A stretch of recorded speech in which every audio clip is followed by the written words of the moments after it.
ವಾರ್ತೆಗಳ ಪ್ರಾಯೋಜಕರು ಸಂಪರ್ಕಿಸಿ Paramount electricals, dealers in all kinds of electricals goods, fans and LED products near Mahavir Chowk, Loharwadi, MG Road, Raichur. Raichur's biggest jewel palace. All types of jewelries available in only KTB Jewel Palace. Visit KTB Jewel Palace, Udayanagar, Station Road, Raichur. Sri Raghavendra Tuppa,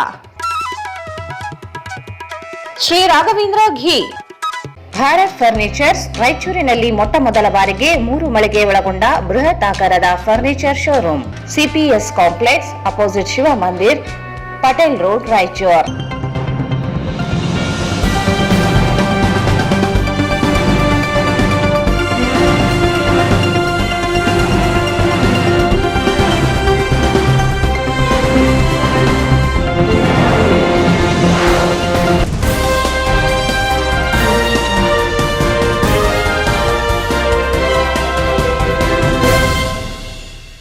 ನಮಸ್ಕಾರ. ವಾರ್ತೆಗಳ ಸ್ವಾಗತ. ಮೊದಲು ಮುಖ್ಯಾಂಶಗಳು. December 20ರಂದು ಜೋಡು ವೀರಾಂಜನೇಯ ದೇವಸ್ಥಾನದಲ್ಲಿ ಬನ್ನಂಜೆ 90 ವಿಶ್ವ ನಮನ ಉಪನ್ಯಾಸ, ಸಂಗೀತ, ಪುಸ್ತಕ ಲೋಕಾರ್ಪಣೆ. ತ್ರಿವಿಕ್ರಮ್ ಜೋಶಿ.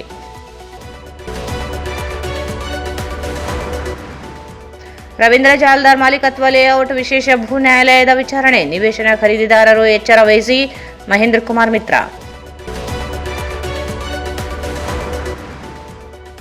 ಡಿಸೆಂಬರ್ 17ರಂದು ಒಳ ಮೀಸಲಾತಿ ಜಾರಿಗೆ ಆಗ್ರಹಿಸಿ ಮಾದಿಗ ದಂಡೋರ ಸಮಿತಿಯಿಂದ ಬೆಳಗಾವಿ ಚಲೋ ನರಸಪ್ಪ ದಂಡೋರ. ಡಿಸೆಂಬರ್ 20 ಮತ್ತು 21ರಂದು ಅಖಿಲ ಭಾರತ ದಲಿತ ಸಾಹಿತ್ಯ ಪರಿಷತ್ 11ನೇ ಸಮ್ಮೇಳನ, ಡಾಕ್ಟರ್ ಅರ್ಜುನ ಗೋಳಸಂಗಿ.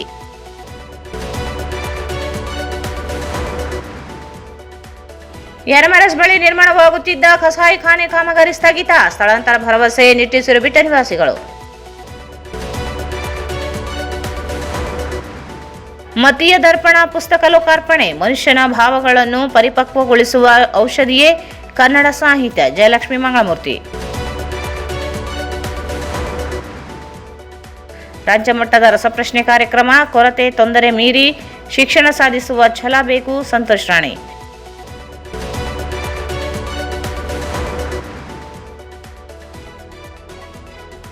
ಜೇಗರ್ಕಲ್ ಶಾಲೆಯಲ್ಲಿ ಉಲ್ಕೆಗಳ ವೀಕ್ಷಿಸಿದ ವಿದ್ಯಾರ್ಥಿಗಳು.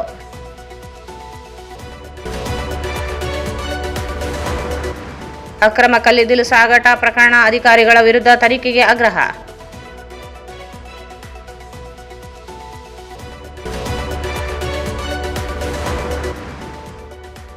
ಮತ್ತು ಸಿಂಧನೂರಿನಲ್ಲಿ ಗಾಂಜಾ ಬೆಳೆದ 3 ಬಂಧನ. ವಾರ್ತೆಗಳ ವಿವರ.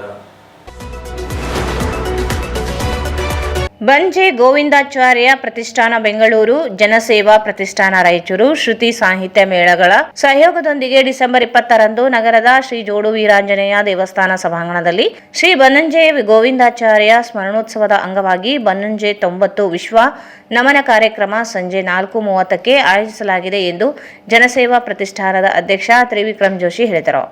ಅವರು ಇಂದು ಮಾಧ್ಯಮಗೋಷ್ಠಿಯನ್ನು ಉದ್ದೇಶಿಸಿ ಮಾತನಾಡಿ, ಕಾರ್ಯಕ್ರಮವನ್ನು ಸಣ್ಣ ನೀರಾವರಿ ಸಚಿವ NS ಬೋಸರಾಜ್ ಉದ್ಘಾಟಿಸಲಿದ್ದಾರೆ. ಮುಖ್ಯ ಅತಿಥಿಗಳಾಗಿ ಸಂಸದ ಜಿ. ಕುಮಾರ್ ನಾಯಕ್, ಶಾಸಕ ಡಾಕ್ಟರ್ ಶಿವರಾಜ್ ಪಾಟೀಲ್, ವಿಧಾನ ಪರಿಷತ್ ಸದಸ್ಯ ವಸಂತ್ ಕುಮಾರ್ ಆಗಮಿಸಲಿದ್ದಾರೆ. ಕಾರ್ಯಕ್ರಮದಲ್ಲಿ ಆಧ್ಯಾತ್ಮ ಚಿಂತಕರಾದ ಡಾಕ್ಟರ್ ವೀಣಾ ಬನ್ನಂಜೆ ಹಾಗೂ ಸಂಸ್ಕೃತ ವಿಶ್ವವಿದ್ಯಾಲಯ ವಿಶ್ರಾಂತ ಕುಲಪತಿ ಮಲ್ಲೇಶಪುರಂ ಜಿ. ವೆಂಕಟೇಶ್ ಆಗಮಿಸಲಿದ್ದಾರೆ. ನಾನು ಕಂಡಂತೆ ಬನ್ನಂಜೆ ವಿಷಯವಾಗಿ ರೋಹಿತ್ ಚಕ್ರವರ್ತಿ, ಭಾರತೀಯ ಸಾಹಿತ್ಯಕ್ಕೆ ಬನ್ನಂಜೆಯವರ ಕೊಡುಗೆ ವಿಷಯ ಕುರಿತು CG ವಿಜಯ ಸಿಂಹಾಚಾರ್ಯ, ಬನ್ನಂಜೆ ಕಂಡಂತ ಭಾಗವತ ತಾತ್ಪರ್ಯ ವಿಷಯವಾಗಿ ವಾಸುದೇವ ರಮೇಶ್ ಬೆಂಗಳೂರು ಇವರು ಉಪನ್ಯಾಸ ನೀಡಲಿದ್ದಾರೆ. ಚಲನಚಿತ್ರ ನಟ ಮತ್ತು ನಿರ್ದೇಶಕ ಸುಚೇಂದ್ರ ಪ್ರಸಾದ್ ಇವರು ನಿರ್ದೇಶನದಲ್ಲಿ ವೀಣಾ ಬನ್ನಂಜೆ ರಚಿಸಿದ ನನ್ನ ಪಿತಾಮಹ ಕೃತಿ ನಾಟಕ ಪ್ರದರ್ಶನ ನಡೆಯಲಿದೆ. ಕವಿತಾ ಉಡುಪ, ಸುಮಾಶಾಸ್ತ್ರಿಯವರಿಂದ ಬನ್ನಂಜೆ ಹಾಡುಗಬ್ಬ ಸಂಗೀತ ಕಾರ್ಯಕ್ರಮ ನಡೆಯಲಿದೆ. ಬನ್ನಂಜೆಯವರ ಒಡನಾಡಿಗಳಾದ ರಾಯಚೂರಿನ ಶಂಕರನಾರಾಯಣ ಕೇಕುಡ, ಬಿ. ನರಸಿಂಗರಾವ್ ದೇಶಪಾಂಡೆ, ಬುಡವಾರ ಬಂಡೂರಾವ್ ಚಾಗಿ ಇವರನ್ನು ಸನ್ಮಾನಿಸಿ ಗೌರವಿಸಲಾಗುತ್ತದೆ. ಉಡುಪಿಯ ಓಂ ಪ್ರಕಾಶ್ ಭಟ್ ಸಂಪಾದಿಸಿದ ಬನ್ನಂಜೆ ಬಲ್ಲವರು ಕಂಡಂತೆ ಕೃತಿ ಹಾಗೂ ಡಾಕ್ಟರ್ ವಿಜಯಲಕ್ಷ್ಮಿ ಮಂಗಳಮೂರ್ತಿ ರಚಿಸಿದ ಸಮುನ್ನತ ಕೃತಿ ಇಂಗ್ಲಿಷ್ ಅನುವಾದಿಸಿದ ರವೀಂದ್ರ ಕುಷ್ಟಗಿ ಇವರ ಕೃತಿ ಲೋಕಾರ್ಪಣೆ ಕಾರ್ಯಕ್ರಮ ನಡೆಯಲಿದೆ. ವಾಸವಿ ಭಜನಾ ಮಂಡಳಿಯಿಂದ ಭಜನೆ, ಪ್ರತಿಭಾ ಗೋನಾಳ ತಂಡದಿಂದ ಸಮೂಹ ಗಾಯನ ಕಾರ್ಯಕ್ರಮ ನಡೆಯಲಿದೆ. ಸಾರ್ವಜನಿಕರು ಹೆಚ್ಚಿನ ಸಂಖ್ಯೆಯಲ್ಲಿ ಭಾಗವಹಿಸುವಂತೆ ಮನವಿ ಮಾಡಿದರು.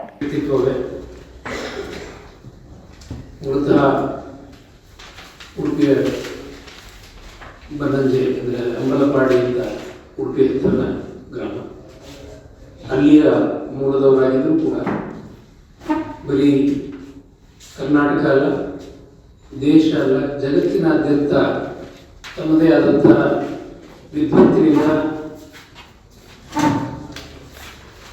ಪ್ರಭಾವವನ್ನು ಬೀರಿ ಇವತ್ತು ಅಜರಾಮರರಾಗಿ ಉಳಿದಂಥ ವ್ಯಕ್ತಿತ್ವ ವಿದ್ಯಾವಾಚಸ್ಪತಿ ಬನ್ನಂಜೆ ಗೋವಿಂದಾಚಾರ್ಯ ಅವರದು.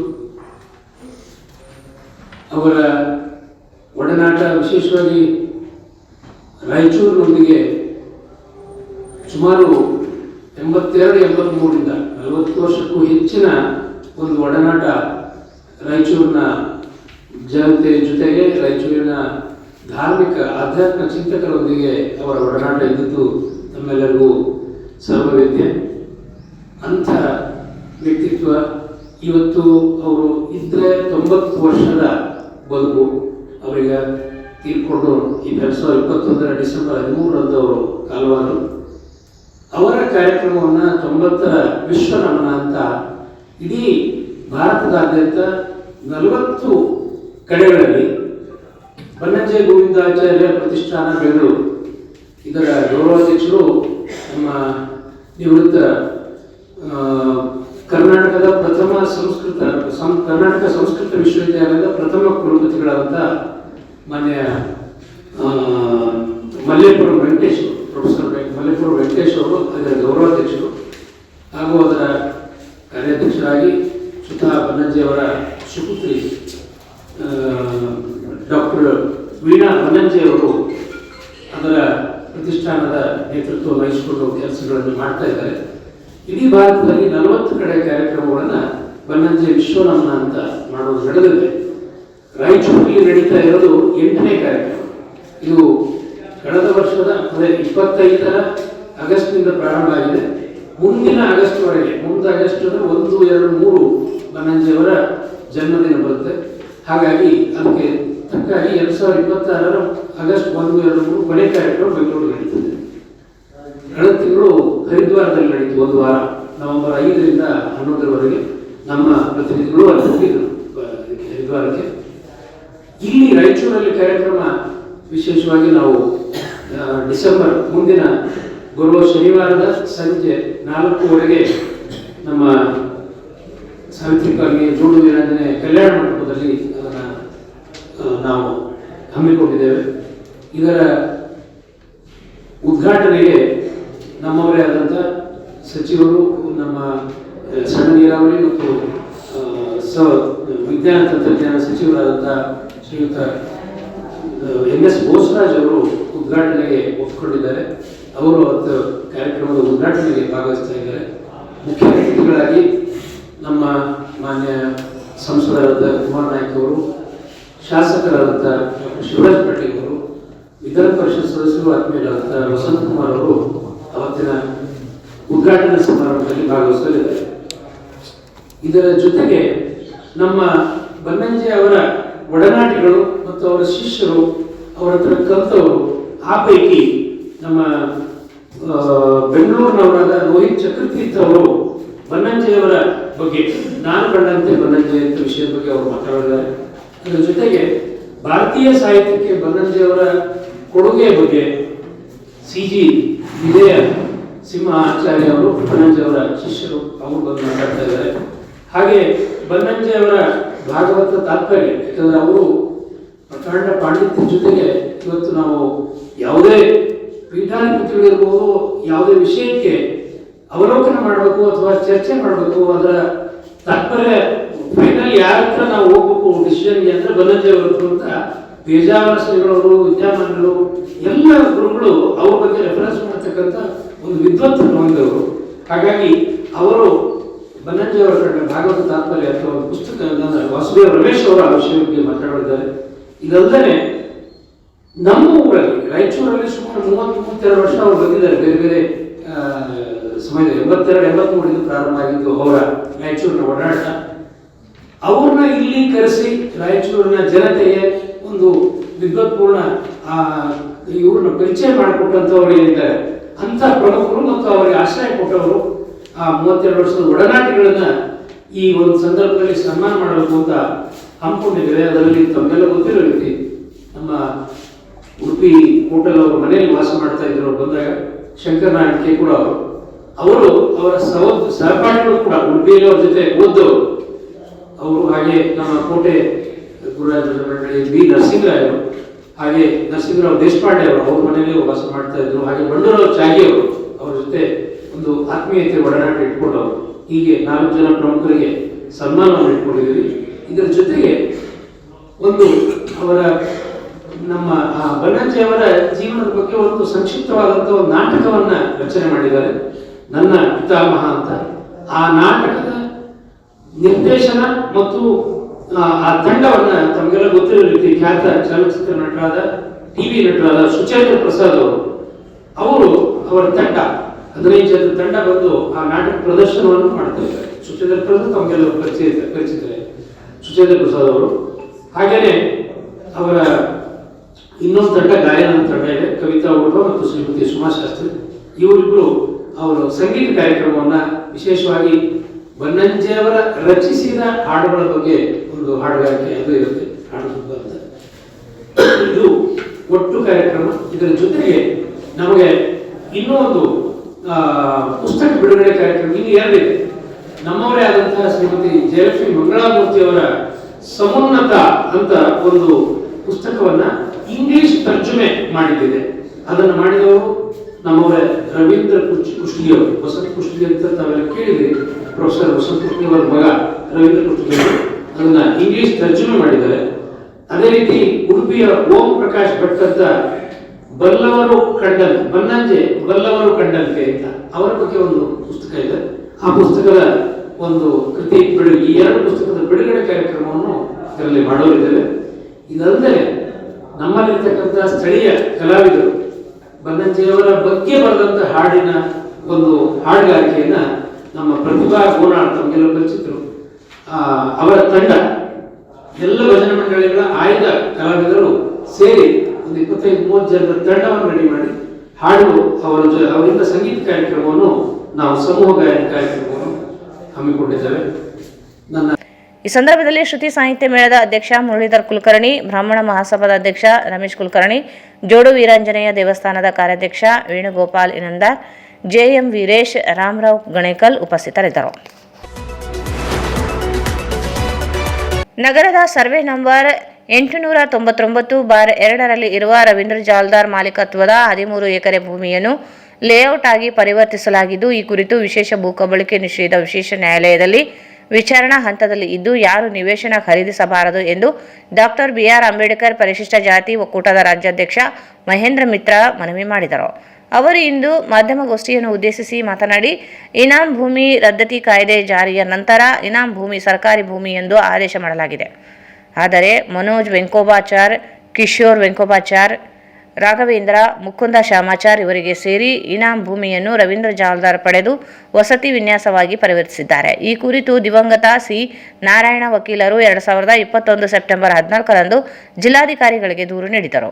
ಅರ್ಜಿ ವಿಚಾರಣೆ ನಡೆಯದೇ ಇರುವುದರಿಂದ 2024 ಜುಲೈ 8ರಂದು ಸರ್ಕಾರಿ ಭೂಮಿ ಮಂಜೂರಾತಿ ಅರ್ಜಿ ಸಲ್ಲಿಸಲಾಗಿದೆ. ಅಲ್ಲದೆ ಸರ್ಕಾರಿ ಭೂಮಿ ಒತ್ತುವರಿಯನ್ನು ಪ್ರಶ್ನಿಸಿ ವಿಶೇಷ ಭೂ ನ್ಯಾಯಾಲಯದಲ್ಲಿ ಪ್ರಶ್ನಿಸಲಾಗಿದೆ. ದೂರು ಪರಿಗಣಿಸಿ ವಿಶೇಷ ಭೂ ನ್ಯಾಯಾಲಯ ಜಿಲ್ಲಾಧಿಕಾರಿಗೆ ವರದಿ ನೀಡಲು ಸೂಚನೆ ನೀಡಿ 6 ಜನರಿಗೆ ನೋಟಿಸ್ ಜಾರಿ ಮಾಡಿದೆ. ಆದರೆ ಭೂಮಿಯ ಕುರಿತು ವರದಿ ನೀಡಿರುವ ಅಪರ ಜಿಲ್ಲಾಧಿಕಾರಿ ಹಾಗೂ ತಹಸೀಲ್ದಾರ್ ಇನಾಂ ಭೂಮಿ ಪಟ್ಟಾಗಿದೆ ಎಂದು ವರದಿ ನೀಡಿದ್ದಾರೆ. ಈ ಕುರಿತು ಆಕ್ಷೇಪಣೆಯನ್ನು ವಿಶೇಷ ಭೂ ನ್ಯಾಯಾಲಯದಲ್ಲಿ ಪ್ರಶ್ನಿಸಲಾಗಿದೆ.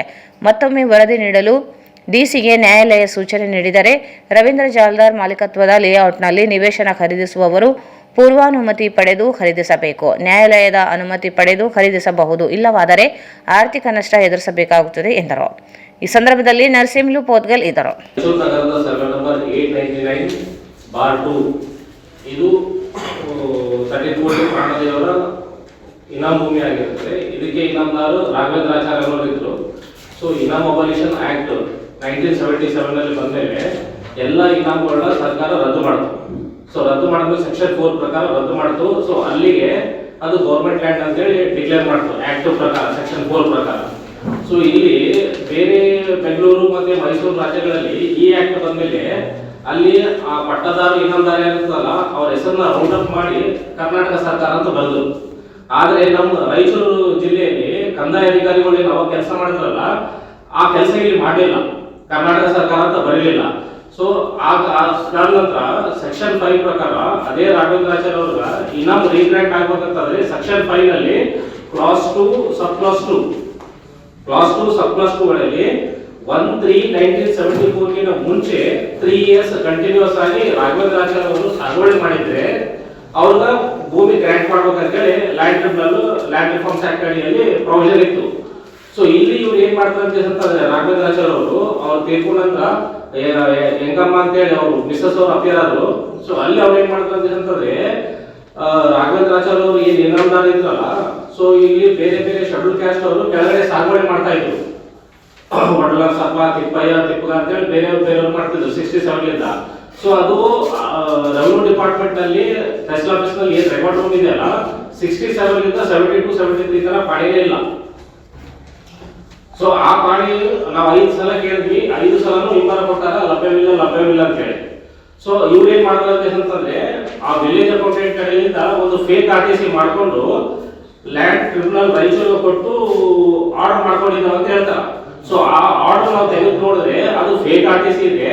ಮತ್ತೆ ಲ್ಯಾಂಡ್ ಟ್ರಿಬ್ಯುನಲ್ ಚೇರ್ಮನ್ ಮತ್ತೆ ಮೆಂಬರ್ಸ್ ಏನಿರ್ತಾರಲ್ಲ ಅವರೆಲ್ಲ ಆರ್ಡರ್ ಸೈನ್ ಮಾಡಬೇಕು, ಆದ್ರೆ ಅವ್ರು ಯಾರು ಆರ್ಡರ್ ಸೈನ್ ಮಾಡಿಲ್ಲ. ಸೊ ಆ ಕುರಿತವಾಗಿ ಇದು ಇನಾಮ್ ಲ್ಯಾಂಡ್ ಮತ್ತೆ ಗೌರ್ಮೆಂಟ್ ಲ್ಯಾಂಡ್ ಇದೆ ಅಂತ ನಾವು ಜಿಲ್ಲಾಧಿಕಾರಿಗಳಿಗೆ 14/9/2021 ಕೊಟ್ಟಿದ್ವಿ ನಾವು. ಅದಾದ್ಮೇಲೆ 2024 ವರೆಗೂ ಜಿಲ್ಲಾಧಿಕಾರಿಗಳು ಅದನ್ನ ವಿಷಯವಾಗಿ ತಗೊಂಡೇ ಇಲ್ಲ, ಅದನ್ನ ಪರಿಗಣಿಸಲೇ ಇಲ್ಲ. ಸೊ ಅದಾದ್ಮೇಲೆ ನಮ್ಮ ನಾರಾಯಣ ಅವರು ತೀರ್ಕೊಂಡ ನಂತರ ಅದನ್ನ ನಾವು 16th ಜುಲೈ 2024 ಕರ್ನಾಟಕದಲ್ಲಿ ಹೈಕೋರ್ಟ್ ವಿಭಾಗೀಯ ಕೋರ್ಟ್ 3 ಇದ್ದು ಸ್ಪೆಷಲ್ ಕೋರ್ಟ್ ಒಂದು ಮಾಡಿದ್ದಾರೆ, ಕರ್ನಾಟಕ ಭೂ ಕಬಳಿಕೆ ನಿಷೇಧ ವಿಶೇಷ ನ್ಯಾಯಾಲಯ ಅಂತೇಳಿ. ಸೊ ಯಾರಾದ್ರೂ ಸರ್ಕಾರ ಭೂಮಿನ ಯಾರಾದ್ರೂ ಕಬಳಿಕೆ ಮಾಡಿರ್ತಾರಲ್ಲ ಅಂತವ್ರ ಬಗ್ಗೆ ಅಲ್ಲಿ ದೂರು ಕೊಡ್ಬೇಕನ್ನೋದು ಪ್ರಾವಿಷನ್ ಇದೆ. ಸೊ ಆ ಪ್ರಾವಿಷನ್ ಅಡಿಯಲ್ಲಿ ನಾನು ಲ್ಯಾಂಡ್ ಗ್ರಾಂಟಿಂಗ್ ಕೋರ್ಟ್ ಬೆಂಗಳೂರಿನಲ್ಲಿ ಫೈಲ್ ಮಾಡಿದೆ, ಇದು ಗೌರ್ಮೆಂಟ್ ಲ್ಯಾಂಡ್ ಇದೆ ಅಂತೇಳಿ. ಸೊ ಅದಾದ್ಮೇಲೆ ನಾನು ಫೈಲ್ ಮಾಡಿದ್ಮೇಲೆ ನಾನು ಹೇಳಿಕೆ ಪಡ್ಕೊಂಡು ಲ್ಯಾಂಡ್ ಗ್ರಾಂಟಿಂಗ್ ಕೋರ್ಟ್ ಅವರು DC ಗೆ ಲೆಟರ್ ಬರೆದ್ರು. ಏನಂತೇಳಿ ಈ ವಿಷಯವಾಗಿ ಇವರು ಕಂಪ್ಲೇಂಟ್ ದೂರುದಾರರು ಸರ್ಕಾರಿ ಭೂಮಿ ಅದಕ್ಕೆ ಇದೆ ಅಂತ ಹೇಳ್ತಾ ಇದ್ದಾರೆ, ಇಷ್ಟಕ್ಕಂದು ಏನ್ ಭೂಮಿ ಇದೆ ನಮ್ಗೆ ರೆಕಾರ್ಡ್ಸ್ ಅಲ್ಲಿ ವರದಿ ಸಲ್ಲಿಸ್ತಾರೆ ಅಂತ ಹೇಳಿದಾಗ ಇಲ್ಲಿ ಇದ್ದಂತ ತಹಸೀಲ್ದಾರ್ ಮತ್ತೆ ADC ಅವರು ಏನ್ ಅಧಿಕಾರಿಕ ಮಾಡೋದು ಏನ್ ಮಾಡಿದ್ರು ಗೊತ್ತಿಲ್ಲ. ಅಲ್ಲಿ ನಾನು ಹೇಳಿದ್ದು ಇನಾಮ್ ಭೂಮಿ ಮತ್ತೆ ಲ್ಯಾಂಡ್ ರಿಫಾರ್ಮ್ಸ್ ಈ ಸೆಕ್ಷನ್ ಇಂದ ಬರ್ಬೇಕು, ಎಲ್ಲಾ ಸೆಕ್ಷನ್ ಇಂದ ಬರ್ಬೇಕು. ಬೇರೆ ಈ ತಹಸೀಲ್ದಾರ್ ಮತ್ತೆ ADC ಅವರು ಲ್ಯಾಂಡ್ ಗ್ರಾಂಟಿಂಗ್ ಕೋರ್ಟ್ ಏನು ರಿಜಿಸ್ಟರ್ ಅವ್ರಿಗೆ ಸಲ್ಲಿಸೋದಲ್ಲ ವರದಿ, ಅದು LND ಸೆಕ್ಷನ್ ಇಂದ ಕಳಿಸಿದ್ರು. ಆ LND ಸೆಕ್ಷನ್ ಅಂತ ಅಂತಂದ್ರೆ ಗೌರ್ಮೆಂಟ್ ಲ್ಯಾಂಡ್ ಗೈರಾಣಿ ಸರ್ಕಾರಿ ಪಾರಂಬೋಕಿ ಅಥವಾ ಬಗೀಚಾ ಸರ್ಕಾರಿ ಈ ಟೈಪ್ ಭೂಮಿ ಇತ್ತಂತಂದ್ರೆ ಅದು LND ಸೆಕ್ಷನ್ ಬರ್ತದ. ಬೇರೆ ಇನಾಮ್ ಭೂಮಿ ಇದೆಯಲ್ಲ ಲ್ಯಾಂಡ್ ರಿಫಾರ್ಮ್ಸ್ ಸೆಕ್ಷನ್ ಬರ್ತದ, ಆ ಸೆಕ್ಷನ್ ಇಂದ ವರದಿ ಕಳ್ಸದ್ ಬಿಟ್ಟು ಇವ್ರು ಏನ್ ಮಾಡಿದ್ರು ಅಂತಂದ್ರೆ LND ಸೆಕ್ಷನ್ ಇಂದ ಕಳಿಸಿದ್ರು. ಪುನಃ ನಾನು ಅದಕ್ಕ ಚಾಲೆಂಜ್ ಮಾಡಿದೆ ನಾನು, ಇವರು ಏನು ತಹಸೀಲ್ದಾರ್ ಮತ್ತೆ ADC ಅವರು ರಿಪೋರ್ಟ್ ಕೊಟ್ಟಿದಾರಲ್ಲ ಅದು ತಪ್ಪಿದೆ, ಹಾಗಾಗಿ ಇದನ್ನ ಮತ್ತೆ ರಿಜೆಕ್ಟ್ ಮಾಡಿ ಹೊಸದಾಗಿ ಬರೀಬೇಕಂತ ಹೇಳಿದ್ದೆ ನಾನು. ಸೊ ಈ ಡಿಸೆಂಬರ್ ತಿಂಗಳಲ್ಲಿ 14th ನವೆಂಬರ್ 2024 ಏನ್ ವರದಿ ಕೊಟ್ಟಿದ್ರಲ್ಲ ಅದನ್ನ ಇವರು 20ನೇ ತಾರೀಕು ನವೆಂಬರ್ ರದ್ದು ಮಾಡಿದ್ರು. ಏನು ಈ ತಹಸೀಲ್ದಾರ್ ಮತ್ತೆ ADC ಏನ್ ರಿಪೋರ್ಟ್ ಸಬ್ಮಿಟ್ ಮಾಡಿದಾರಲ್ಲ ಅದು ತಪ್ಪಿದೆ, ಮತ್ತೆ ಪುನಃ 11 ಸೆಕ್ಷನ್ ಇಂದ ಮಾಡಿ ಅಂತ ಹೇಳಿದ್ದಾರೆ. ಸೊ ಈಗ ನಾವೇನು ಕೇಸ್ ಫೈಲ್ ಮಾಡಿದ್ವಲ್ಲ, ಈ ವರದಿ ಬಂತಂದ್ರೆ ಅಂತಂದ್ರೆ 899 ಸರ್ವೆ ನಂಬರ್ ಏನಿದೆಯಲ್ಲ 100% ಅದು ಗೌರ್ಮೆಂಟ್ ಲ್ಯಾಂಡ್ ಆಗ್ತದೆ. ಸೊ ರವೀಂದ್ರ ಜಲ್ದಾರ್ ಅವರು ಮಾಲೀಕತ್ವದಿಂದ ಈ ಸರ್ಕಾರ ವಶಕ್ಕೆ ತಗೋಬೇಕಂತೇಳಿ ಆಲ್ರೆಡಿ DC ಗೆ ನಾವು ಮನವರಿಕೆ ಮಾಡ್ಕೊಟ್ಟಿದ್ವಿ. ಸೊ 2021 ಆದ್ಮೇಲೂ ಇವ್ರು ಏನು ಆಕ್ಷನ್ ತಗೊಳ್ಳಿಲ್ಲ. ಈಗ ಕೋರ್ಟ್ ಏನ್ ಹೇಳಿದಲ್ಲ ಅದ್ರ ಪ್ರಕಾರ ಅದು ಗೌರ್ಮೆಂಟ್ ಲ್ಯಾಂಡ್ ಡಿಕ್ಲೇರ್ ಆಯ್ತಂತ ಅಂತಂದ್ರೆ ರವೀಂದ್ರ ಜಲ್ದಾರ್ ಅವ್ರ ಹತ್ರಲಿಂದ ಯಾರ್ಯಾರು ಭೂಮಿ ಅಥವಾ ಪ್ಲಾಟ್ಗಳು ತಗೊಂಡಿರಲ್ಲ ಅವ್ರಿಗೆ ಇವ್ರು ತಿಳಿಸ್ಬೇಕಾಗಿತ್ತು ಈ ತರ ಕೇಸ್ ಇದೆ ಅಂತ ಹೇಳಿ, ಇವ್ರು ಅಲ್ಲಿ ತಿಳಿಸಿಲ್ಲ. ಮತ್ ಜೊತೆಗೆ ಮುಂದೆ ಯಾರಾದ್ರೂ ಆ ಜಾಗದಲ್ಲಿ ಖಾಲಿ ನಿವೇಶನ ಇದ್ದವರು ಮನೆ ಕಟ್ಕೊಳ್ತೀವಿ ಅಂತಂದ್ರೆ ಒಮ್ಮೆ ನೀವು ಕರ್ನಾಟಕ ಭೂ ಕಬಳಿಕೆ ವಿಶೇಷ ನ್ಯಾಯಾಲಯದ ಅನುಮತಿ ಪಡ್ಕೊಂಡು ಕಟ್ಟರೆ ನಿಮ್ಗೆ ಅನುಕೂಲ ಆಗುತ್ತೆ. ಇಲ್ಲ ಅಂತಂದ್ರೆ ಮುಂದಿನ ದಿನಗಳಲ್ಲಿ ನಿಮ್ಗೆ ಏನಾದ್ರು ನಷ್ಟ ಆಯ್ತು ಅಂತಂದ್ರೆ ಅದಕ್ಕೆ ನಾವು ಜವಾಬ್ದಾರಲ್ಲ. ನಾವು ಆಲ್ರೆಡಿ 2021 ನಲ್ಲಿ DC ಅವ್ರಿಗೆ ಕೊಟ್ಬಿಟ್ಟಿದೀವಿ. ಸೊ ಈ ಸುದ್ದಿಗೋಷ್ಠಿಯ ಮುಖಾಂತರ ನಾವು ಸಾರ್ವಜನಿಕರಿಗೆ ತಿಳಿಯಪಡಿಸೋದೇನಂತಂದ್ರೆ ಅದು ಸರ್ಕಾರದ ಭೂಮಿ ಇದೆ ಅಂತ ನಮ್ಮ ವಾದ, ಮತ್ತೆ ಇದು ನಾವು ಸುಪ್ರೀಂ ಕೋರ್ಟ್ ತನಕ ಫೈಟ್ ಮಾಡ್ತೀವಿ, ಮತ್ತೆ ಇದನ್ನು ಪ್ರೂವ್ ಮಾಡ್ತೇವೆ ನಾವು.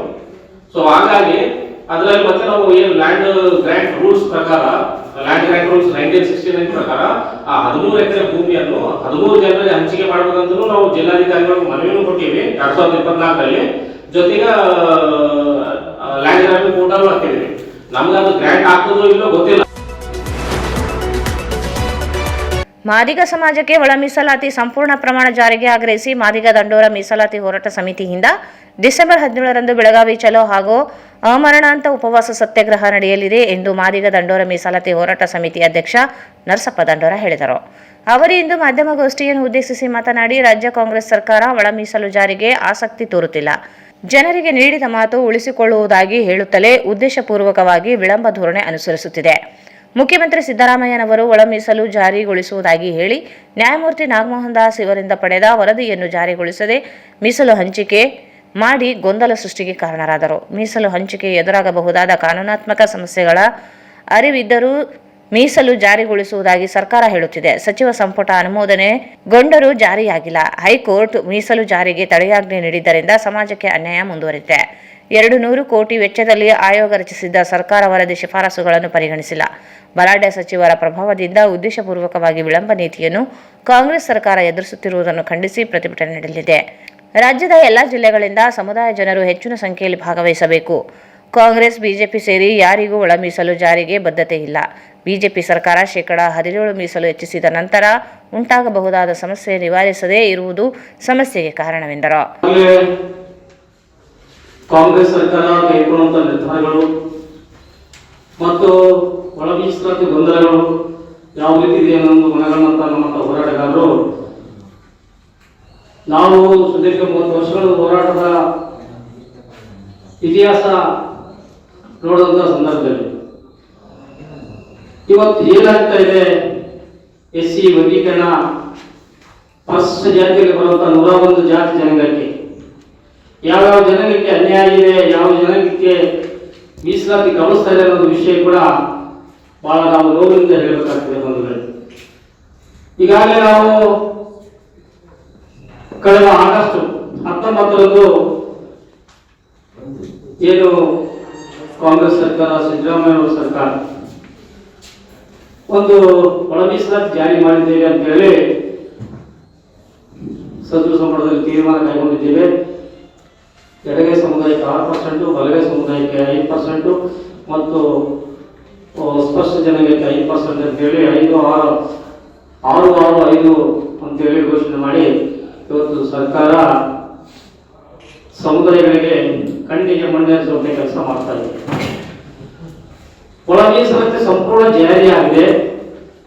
ಒಳ ಮೀಸಲಾತಿ ಮಾಡಿದ್ದೇವೆ ಅಂತೇಳಿ ಘಂಟಾಘೋಷವಾಗಿ ಕೆಲವು ಹಿತಾಸಕ್ತಿಗಳು, ಕೆಲವು ರಾಜಕಾರಣಿಗಳು ವೈಯಕ್ತಿಕವಾಗಿ ಉದ್ದೇಶಪೂರ್ವಕವಾಗಿ ಇವತ್ತು ಮೀಸಲಾತಿ ಆಗಿದೆ ಅಂತೇಳಿ ಕೆಲವು ನಾಯಕರುಗಳು ಹೇಳ್ತಾರೆ, ಕೆಲವು ಹೋರಾಟಗಾರರು ನಕಲಿ ಹೋರಾಟಗಾರರು ಹೇಳ್ತಾ ಇದ್ದಾರೆ. ಇದು ಸುತ್ತು ಸುಳ್ಳು.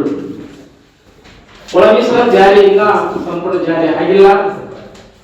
ಪ್ರತ್ಯೇಕ ಮಾದಿಗರಿಗೆ 6% ಅಂತೇಳಿ ಏನು ಸೆಷನ್ ಮಾತನಾಡಿದರೆ ಅದು ಇಲ್ಲಿವರೆಗೂ ಕೂಡ ಜಾರಿ ಆಗದೇ ಇರೋದ್ರಿಂದ ನಾವು ಹಲವು ಮಾದಿಗರೇ ಚಲೋ ಬೆಳಗಾವಿ ಅಮರನಾಥ ಉಪವಾಸ ಸತ್ಯಾಗ್ರಹವನ್ನು ದಿನಾಂಕ 17ರಂದು ಹಮ್ಮಿಕೊಂಡಿದ್ದೀವಿ. ಕಾರಣ ಏನಂತಂದ್ರೆ ಈಗಾಗಲೇ ಒಳ ಮೀಸಲಾತಿ ಹೋರಾಟಗಾರರು ಹಲವಾರು ಕಡೆ ಅಲ್ಲ ಹಲವಾರು ಜಿಲ್ಲೆಗಳಲ್ಲಿ ಇಂಥ ಪ್ರತಿಭಟನೆಗಳು ಹೋರಾಟಗಳು ನಡೀತಾನೆ ಇವೆ. ಯಾಕಂತಂದ್ರೆ ಒಳ ಮೀಸಲಾತಿ ಮಾಡಬೇಕಂತ ಇಚ್ಛಾಶಕ್ತಿ ಕಾಂಗ್ರೆಸ್ ಸರ್ಕಾರಕ್ಕೆ ಮೊದಲನೇ ಇಲ್ಲ. ಕಾಂಗ್ರೆಸ್ ಸರ್ಕಾರದಲ್ಲಿ ಕೆಲವು ಸಚಿವರುಗಳು ಅದನ್ನ ಮಾಡಬಾರ್ದಂತೇಳಿ, ಒಳ ಮೀಸಲಾತಿ ಜಾರಿ ಆಗಬಾರ್ದಂತೇಳಿ ಹುನ್ನಾರ ಕೂಡ ನಡೆದಿದೆ ಕಾಂಗ್ರೆಸ್ ಪಕ್ಷದಲ್ಲಿ. ನಾನು ನೇರವಾಗಿ ಪ್ರಶ್ನೆ ಮಾಡ್ತಿದ್ದೇನೆ, ಮಾನ್ಯ ಮುಖ್ಯಮಂತ್ರಿ ಸಿದ್ದರಾಮಯ್ಯ ಅವರೇ, ನೀವು ಅಯ್ಯಂಗ ನಾಯಕರು, ಈ ಸಮುದಾಯದ ದೀನ ದಲಿತರು, ಅಲ್ಪಸಂಖ್ಯಾತರಿರ್ಬೋದು, ದೀನ ದಲಿತರಿರ್ಬೋದು, ಏನು ಕಟ್ಟೆಗಳಿರುವ ಸಮುದಾಯಕ್ಕೆ ನ್ಯಾಯ ಕೊಡ್ತೀರಿ ಅಂತ ನಾವು ನಂಬಿಕೆ ಇಟ್ಕೊಂಡಿದ್ದೀವಿ. ಇವತ್ತು ನಂಬಿಕೆ ಹುಸಿಯಾಗಿದೆ. ನಂಬಿಕೆ ಸುಳ್ಳಾಗ್ತಾ ಇದೆ. ಯಾಕಂದ್ರೆ ಕಾಂಗ್ರೆಸ್ ಸರ್ಕಾರ ಸಿದ್ದರಾಮಯ್ಯ ಅವರು ಒಳ ಮೀಸಲಾತಿ ಜಾರಿ ಮಾಡಿದೆ. ಮೊನ್ನೆ ಕೂಡ ಬೆಳಗಾವಿಯಲ್ಲಿ ಮತ್ತು ನಾವು ಒಳ ಮೀಸಲಾತಿ ಜಾರಿ ಮಾಡ್ತೀವಿ ಅಂತ ಹೇಳಿ ಕ್ಯಾಬಿನೆಟ್ ಡಿಸಿಷನ್ ಆಗಿದೆ ಅಂತ ಹೇಳ್ತಾ ಇದ್ದಾರೆ. ಇದೆಲ್ಲ ಸುಳ್ಳು. ಜಾರಿ ಮಾಡಲಿಕ್ಕೆ ಅವಕಾಶ ಇಲ್ಲ. ಈಗಾಗಲೇ 56% ಮೀಸಲಾತಿ ಅಂತೇಳಿ ಈಗಾಗಲೇ ಕೆಲವರು ಕೋರ್ಟ್ ಹೋಗಿದ್ದಾರೆ. ಹೈಕೋರ್ಟ್ ನಲ್ಲಿ ಕೂಡ ದಾವೆ ಹಾಕಿದ್ದಾರೆ. ಇದೇ ತಿಂಗಳ ಜನವರಿ 26ನೇ ತಾರೀಕು ಕೂಡ ಅದು ಮತ್ತೆ ಆ ಒಂದು ವಿಚಾರಣೆ ಬರ್ತಾ ಇದೆ ಹೈಕೋರ್ಟ್. ಎಲ್ಲ ನನ್ನ ಸಮುದಾಯಕ್ಕೆ ಕರೆಯನ್ನು ಕೊಡ್ತಾ ಇದ್ದೀನಿ. ಯಾಕಂತಂದ್ರೆ ಇವತ್ತು ಡಾಕ್ಟರ್ ಉದ್ಯಮಗಳು ಆಗಿರ್ಬೋದು ಮತ್ತು ಬೇರೆ ಬೇರೆ ಮೀಸಲಾತಿಯಲ್ಲಿ ಬಡ್ತಿ ಮೀಸಲಾತಿ ಆಗಿರ್ಬೋದು, ಎಲ್ಲರಲ್ಲಿ ಕೂಡ ಸ್ಟಾಪ್ ಆಗಿದೆ. ಈಗ ಎಷ್ಟೋ ಜನ ಓದ್ಕೊಂಡಂತ ವಿದ್ಯಾರ್ಥಿಗಳಿಗೆ ಎಲ್ಲೋ ನಮ್ಗೆ ಒಳ ಮೀಸಲಾತಿ ಸಿಕ್ಕರೆ ಬೇಗನೆ ನಮ್ಗೆ ಜಾಬ್ಗಳು ಸಿಗ್ತವೆ, ನೌಕರಿ ಸಿಕ್ಕಂತ ಆಸೆ ಇಟ್ಕೊಂಡಿದ್ರು. ಆದ್ರೆ ಇವತ್ತು ಕೋರ್ಟ್ ಅಲ್ಲಿ ಇರೋದ್ರಿಂದ ಅದು ಯಾವುದೇ ಕಾರಣಕ್ಕೂ ಮೀಸಲಾತಿ ಜಾರಿ ಮಾಡಲಿಕ್ಕೆ ಬರುವುದಿಲ್ಲ ಅಂತ ಹೇಳಿ ನೇರವಾಗಿ ಹೈಕೋರ್ಟ್ ಅನ್ನು ಕೂಡ ರಾಜ್ಯ ಸರ್ಕಾರಕ್ಕೆ ನೋಟಿಸ್ ಜಾರಿ ಮಾಡಿದ್ದು ತಮ್ಮೆಲ್ಲರೂ ಗೊತ್ತಿದೆ. ಹಾಗಾಗಿ ಕಾನೂನು ಕಾಯ್ದೆ ರೂಪದಲ್ಲೇ ಈ ಒಂದು ಒಳ ಮೀಸಲಾತಿ ಜಾರಿ ಮಾಡಬೇಕಂತ ಒತ್ತಾಯದ ಮೇರೆಗೆ ನಾವು ಇವತ್ತು ಬೆಳಗಾವಿ ಕಾರ್ಯಕ್ರಮವನ್ನು ಕೊಡಿದ್ದೀವಿ. ನಾವೆಲ್ಲರೂ ಕೂಡ ಇವತ್ತು ಬಹಳ ನೋವಿನಿಂದ ಇದ್ದೀವಿ.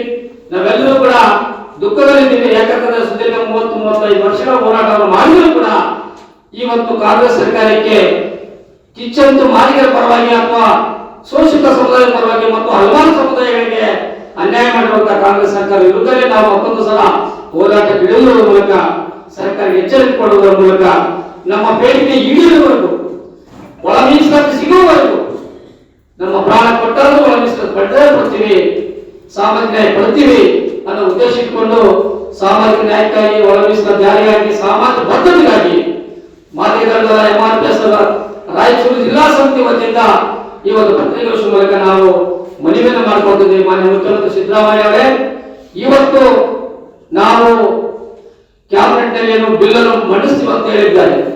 ಆದ್ರೆ ಇವತ್ತು ಹಿರಿಯ ಆರೋಗ್ಯ ಸಚಿವರಾದಂತ ಶಿವಶಂಕರಪ್ಪ ಮುಸ್ತಾದಿ ಅವರು ಒಂದು ರಾಜಕೀಯ ಧೋರಣರು ಅವರು ತೀರಿ ಹೋಗಿರೋದ್ರಿಂದ ಎಲ್ಲೋ ಅಡೆತಡೆ ಹಾಕ್ತಾ ಇದೆ ಅನ್ನೋದು ಮಾಹಿತಿ ಕೂಡ ಬಂದಿದೆ. ಶಿವಶಂಕರಪ್ಪನವರು ಕೂಡ ಈ ಸಂದರ್ಭದಲ್ಲಿ ಸಂತಾಪವನ್ನು ನಮ್ಮ ಮಾರ್ಗಗಳಿಂದ ಅವರಿಗೆ ಶ್ರದ್ಧಾಂಜಲಿಯನ್ನು ಅರ್ಪಿಸ್ತಾ ಇದ್ದೀವಿ. ಈ ಸಂದರ್ಭದಲ್ಲಿ ದುಳ್ಳಯ್ಯ ಗುಂಜಳ್ಳಿ, ರಂಜಿತ್ ದಂಡೋರ, ಜಕ್ರಪ್ಪ ಹಂಚಿನಾಳ, ಗೋವಿಂದ ಇಟೇಕರ್, ಹನುಮಂತು ಜುಲುಮಗೇರ, ಭೀಮೇಶ್ ತುಂಟಾಪೂರು, ದಾವಿದ್, ರಾಜಪ್ಪ ಮಚ್ಚಟ್ಹಾಳ್, ಮಾರುತಿ ಸೇರಿದಂತೆ ಅನೇಕರು ಇದ್ದರು. ದಲಿತ ಸಾಹಿತ್ಯ ಪರಿಷತ್ತು ರಾಜ್ಯ ಘಟಕದಿಂದ 11ನೇ ಅಖಿಲ ಭಾರತ ದಲಿತ ಸಾಹಿತ್ಯ ಸಮ್ಮೇಳನವನ್ನು ಡಿಸೆಂಬರ್ 20 ಮತ್ತು 21ರಂದು ನಗರದ ಪಂಡಿತ್ ಸಿದ್ದರಾಮ ಜಂಬಲ್ದಿನ್ನಿ ರಂಗಮಂದಿರದಲ್ಲಿ ಹಮ್ಮಿಕೊಳ್ಳಲಾಗಿದೆ ಎಂದು ಪರಿಷತ್ತಿನ ರಾಜ್ಯಾಧ್ಯಕ್ಷ ಡಾಕ್ಟರ್ ಅಜ್ಜನ್ ಕೊಳಸಂಗಿ ಹೇಳಿದರು. ಅವರು ಇಂದು ಮಾಧ್ಯಮಗೋಷ್ಠಿಯನ್ನು ಉದ್ದೇಶಿಸಿ ಮಾತನಾಡಿ, ಸಂವಿಧಾನ ಭಾರತ ಎಂಬುದು ಸಮ್ಮೇಳನದ ಮುಖ್ಯ ಆಶಯವಾಗಿದೆ. ಸಾಹಿತಿ ಯಾದಗಿರಿಯ ಡಾಕ್ಟರ್ ಜಯದೇವಿ ಗಾಯಕ್ವಾಡ ಅವರು ಸಮ್ಮೇಳನದ ಸರ್ವ ಅಧ್ಯಕ್ಷರ ಸ್ಥಾನವನ್ನು ವಹಿಸಿಕೊಳ್ಳಲಿದ್ದು, ಸಮ್ಮೇಳನವನ್ನು ಸಾಹಿತಿ ಹಾಗೂ ಸಂಸ್ಕೃತಿ ಚಿಂತಕ ಪ್ರೊಫೆಸರ್ ಬರಗೂರು ರಾಮಚಂದ್ರಪ್ಪ ಅವರು ಉದ್ಘಾಟಿಸಲಿದ್ದಾರೆ ಎಂದು ತಿಳಿಸಿದರು. ಸಮ್ಮೇಳನದಲ್ಲಿ ಸರ್ವರಿಗೂ ಸಂವಿಧಾನ ಮತ್ತು ಮೀಸಲಾತಿ ಒಳಗೆ ಮತ್ತು ಹೊರಗೆ ಎಂಬ 2 ವಿಷಯ ಕುರಿತು 2 ಸಂವಾದಗೋಷ್ಠಿಯನ್ನು ಆಯೋಜಿಸಲಾಗಿದೆ. ಸರ್ವರಿಗೂ ಸಂವಿಧಾನ ಎಂಬ ವಿಷಯದ ಕುರಿತು ಕೇಂದ್ರೀಯ ವಿಶ್ವವಿದ್ಯಾಲಯದ ಕನ್ನಡ ಪ್ರಾಧ್ಯಾಪಕ ಡಾಕ್ಟರ್ ಅಪ್ಪಗೇರೆ ಸೋಮಶೇಖರ್ ಹಾಗೂ ಮೀಸಲಾತಿ ಒಳಗೆ ಹೊರಗೆ ಎಂಬ ವಿಷಯ ಕುರಿತು ಸಾಹಿತಿ ಗುರುಪ್ರಸಾದ್ ಕಂಟಲಗೇರೆ ಅವರು ವಿಷಯ ಮಂಡಿಸಲಿದ್ದಾರೆ. ಇದರ ಜೊತೆಗೆ ಸಮ್ಮೇಳನದ ಅಧ್ಯಕ್ಷರ ಸಾಹಿತ್ಯದ ಕುರಿತು ವಿಚಾರಗೋಷ್ಠಿ ಹಾಗೂ ಮಹಿಳಾ ಕಾವ್ಯಾಯನ, ಪುರುಷ ಕಾವ್ಯಾಯನ, ಸಾಂಸ್ಕೃತಿಕ ಕಾರ್ಯಕ್ರಮಗಳು, ರಾಷ್ಟ್ರೀಯ ಗೌರವ ಪ್ರಶಸ್ತಿ, ರಾಷ್ಟ್ರೀಯ ಯುವ ಪ್ರಶಸ್ತಿ, ರಾಷ್ಟ್ರೀಯ ಪುಸ್ತಕ ಪ್ರಶಸ್ತಿ, ಬಾಲ ಪ್ರಶಸ್ತಿ ಪ್ರದಾನ ಕಾರ್ಯಕ್ರಮವನ್ನು ಹಮ್ಮಿಕೊಳ್ಳಲಾಗಿದೆ ಎಂದು ತಿಳಿಸಿದರು. ಕಾರ್ಯಕ್ರಮದಲ್ಲಿ ಸಚಿವ NS ಬೋಸರಾಜ್ ಪ್ರಾಸ್ತಾವಿಕವಾಗಿ ನುಡಿಗಳನ್ನು ಆಡಲಿದ್ದು, ಆಶಯ ನುಡಿಗಳನ್ನು ಡಾಕ್ಟರ್ ಎಲ್ ಹನುಮಂತಪ್ಪ ಆಡಲಿದ್ದಾರೆ. ನಿಕಟಪೂರ್ವ ಅಧ್ಯಕ್ಷ professor HT Pote, doctor Manu Baligar, ಜಿಲ್ಲೆಯ ಶಾಸಕರು, ವಿಧಾನ ಪರಿಷತ್ ಸದಸ್ಯರು, ಸಂಸದರು, ಅಧಿಕಾರಿಗಳು ಸೇರಿ ದಲಿತ ಸಾಹಿತ್ಯ ಆಸಕ್ತರು, ಸಾಹಿತಿಗಳು ಭಾಗವಹಿಸಲಿದ್ದಾರೆ ಎಂದು ತಿಳಿಸಿದರು. ಸರ್ವಾಧ್ಯಕ್ಷ ಅಂತ ಹೇಳಿ ಆಯ್ಕೆ ಮಾಡಿಕೊಂಡು ಇದೇ ತಿಂಗಳ 20, 21 ಅಂದ್ರೆ 2 ದಿನಗಳ ಕಾಲ ಸಿದ್ದರಾಮ ಜಂಬಲ್ದಿನ್ನಿ ರಂಗಮಂದಿರದಲ್ಲಿ ನಡೆಯತಕ್ಕಂಥ 11ನೇ ಅಖಿಲ ಭಾರತ ದಲಿತ ಸಾಹಿತ್ಯ ಸಮ್ಮೇಳನದ ಪತ್ರಿಕಾಗೋಷ್ಠಿಯಲ್ಲಿ ಕೆಲವು ಮುಖ್ಯ ಸಂಗತಿಗಳಂತಂದ್ರೆ, ಈ ನಮ್ಮ 11ನೆಯ ಅಖಿಲ ಭಾರತ ದಲಿತ ಸಾಹಿತ್ಯ ಸಮ್ಮೇಳನವನ್ನು ನಾಡಿನ ಬಹುದೊಡ್ಡ ಚಿಂತಕರಾಗಿರ್ತಕ್ಕಂಥ ಡಾಕ್ಟರ್ ಬರಗೂರು ರಾಮಚಂದ್ರಪ್ಪ ಅವರು ಉದ್ಘಾಟನೆ ಮಾಡ್ತಾರೆ. ಆಶಯ ನುಡಿಯನ್ನ ಕವಿಗಳಾಗಿರ್ತಕ್ಕಂಥ ಡಾಕ್ಟರ್ ಎಲ್ ಹನುಮಂತಯ್ಯವರು ಮಾತಾಡ್ತಾರೆ.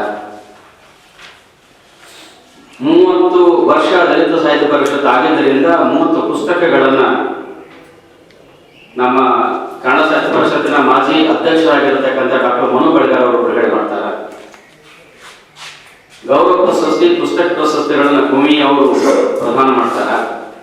ಸಮಾರೋಪ ನುಡಿಗಳನ್ನು ಕರ್ನಾಟಕ ಜಾನಪದ ಅಕಾಡೆಮಿಯ ಅಧ್ಯಕ್ಷರಾಗಿರ್ತಕ್ಕಂಥ ಗೊಲ್ಲಳ್ಳಿ ಶಿವಪ್ರಸಾದ್ ಅವರು ಸಮಾರೋಪ ಮಾತುಗಳನ್ನು ಮಾತಾಡ್ತಾರೆ. ಈ ನಮ್ಮ ಸಮ್ಮೇಳನದ ವೈಶಿಷ್ಟ್ಯ ಏನು ಅಂತ ಅನ್ನೋದನ್ನ 2-3 ಮಾತುಗಳನ್ನು ನಾನು ಸಮೀಕರಿಸ್ತೇನೆ ಅಂತ ನಂತರ ತಮ್ಮ ಪ್ರಶ್ನೆಗಳಿಗೆ ಕೆಲವು ಉತ್ತರಗಳನ್ನು ಹೇಳ್ತೇನೆ. ನಮ್ಮ ಸಮ್ಮೇಳನದ ಆಶಯನೇ ಸಂವಿಧಾನ ಭಾರತ. ಈ ಸಂವಿಧಾನ ಭಾರತದ ಆಶಯದ ಹಿನ್ನೆಲೆಯಲ್ಲಿ ಇಡೀ 2 ದಿವಸ ಸಮ್ಮೇಳನ ಚರ್ಚೆ ಆಗ್ತದೆ. ಒಟ್ಟು 6 ಗೋಷ್ಠಿಗಳನ್ನು ನಾವು ಸಂಯೋಜನೆ ಮಾಡಿರುವಂಥದ್ರೊಳಗೆ ಸಂವಿಧಾನ ಭಾರತ ಕುರಿತು ವಿಶೇಷ ಉಪನ್ಯಾಸ ಮತ್ತು ಚರ್ಚೆ ನಡೆಯುತ್ತೆ. ಸರ್ವಾಧ್ಯಕ್ಷರ ಸಾಹಿತ್ಯ ಕುರಿತು ಒಂದು ಗೋಷ್ಠಿ ಇರುತ್ತೆ. 2 ಕವಿಗೋಷ್ಠಿಗಳನ್ನ ಮಹಿಳೆಯರ ಅಧ್ಯಕ್ಷರಾದ ಕಾರಣಕ್ಕಾಗಿ ಒಂದು ಮಹಿಳಾ ಕವಿಗೋಷ್ಠಿಯನ್ನ, ಮತ್ತೊಂದು ಪುರುಷ ಕವಿಗೋಷ್ಠಿಯ 2 ಕವಿಗೋಷ್ಠಿಗಳನ್ನ ಸಂಯೋಜನೆ ಮಾಡ್ಕೊಂಡಿವಿ. ಒಂದು ಸಂಕೀರ್ಣ ಗೋಷ್ಠಿ ಅದ. ಈ ಸಂಕೀರ್ಣ ಗೋಷ್ಠಿ ಒಳಗಡೆ ಇವತ್ತು ಪ್ರಚಲಿತ ಇರತಕ್ಕಂಥ ಮೀಸಲಾತಿ ಆ ವಿಷಯ ಕುರಿತು ಒಬ್ಬ ವಿದ್ವಾಂಸ ಮಾತಾಡ್ತಾರ. ಅದಕ್ಕೊಂದು 5-6 ಜನ ನಾಡಿನ ವಿದ್ವಾಂಸರು ಸಮಾಜಗಳು ಪಾಲ್ಗೊಳ್ತಾರೆ. ಮತ್ತೆ ನಮ್ಮ ದಲಿತ ಚಳುವಳಿಗೆ 50 ವರ್ಷ ಆದ ಕಾರಣಕ್ಕಾಗಿ ಆ ಚಳುವಳಿ ಕುರಿತು ಒಬ್ಬರು ಸ್ನೇಹಿತರು ಮಾತಾಡ್ತಾರೆ. ಮತ್ತೆ ನಮಗೆ ಸಮ್ಮೇಳನ ಮಾಡ್ತಾ ಇರೋದು ದಲಿತ ರಾಯಚೂರು ಜಿಲ್ಲೆಯ ದಲಿತ ಬಂಡಾಯ ಸಾಹಿತ್ಯ ಕುರಿತು ಕೂಡ ಒಬ್ಬರು ಸ್ನೇಹಿತರು ಮಾತಾಡ್ತಾರೆ. ಜೊತೆಗೆ ನಮ್ಮ ದಲಿತರ ಉದ್ಯೋಗ ಮತ್ತು ಶಿಕ್ಷಣ ಕುರಿತು ಒಬ್ಬರು ಸ್ನೇಹಿತರು ಮಾತಾಡ್ತಾರೆ.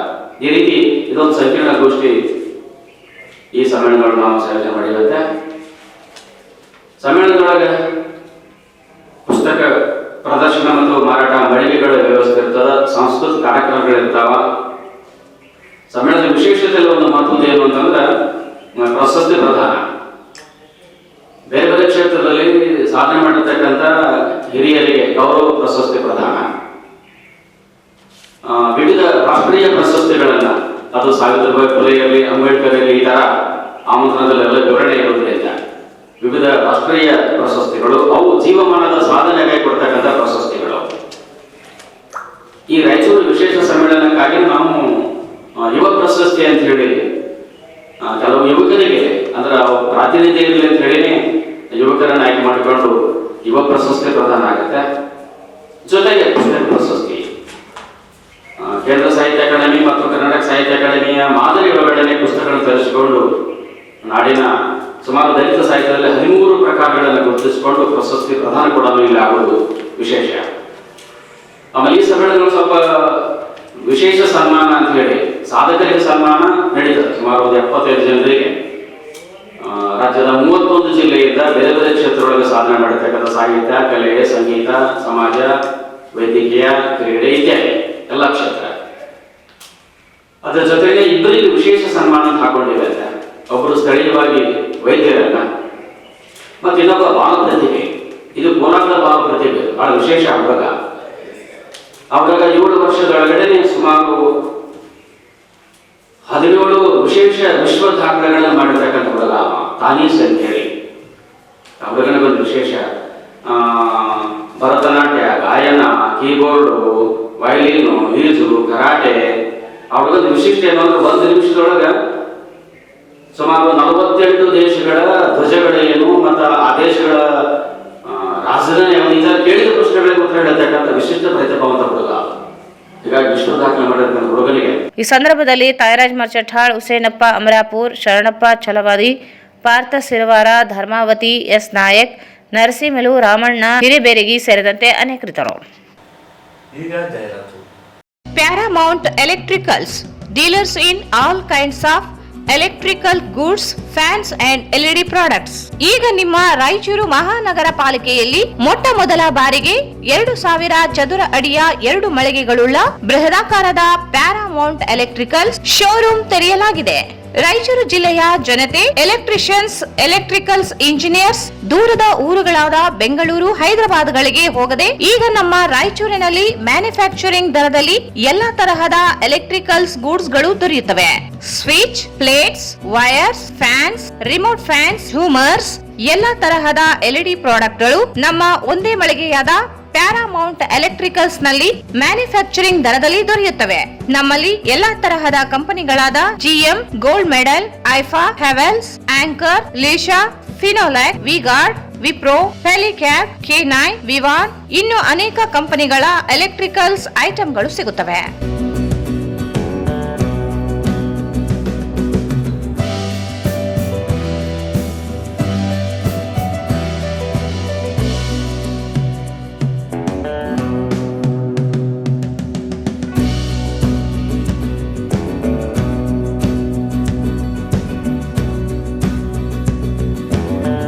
ಸಂಪರ್ಕಿಸಿ Paramount electricals, dealers in all kinds of electricals goods, fans and LED products, near Mahavir Chowk, Loharwadi, MG road, Raichur. Mobile 8861382770.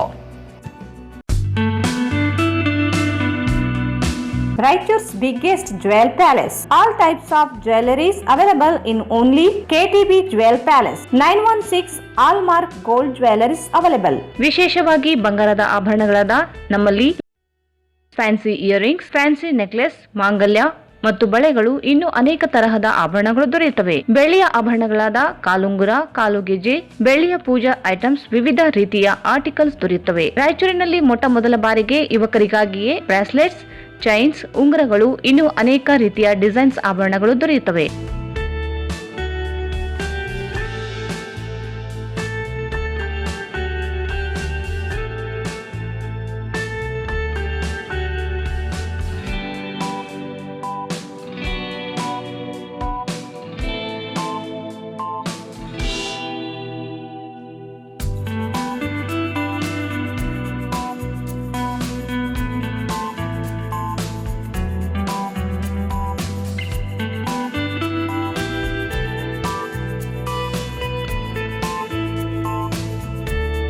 Visit KTB Jewel Palace, Udayanagar, Station Road, Raichur. Mobile 8123535300.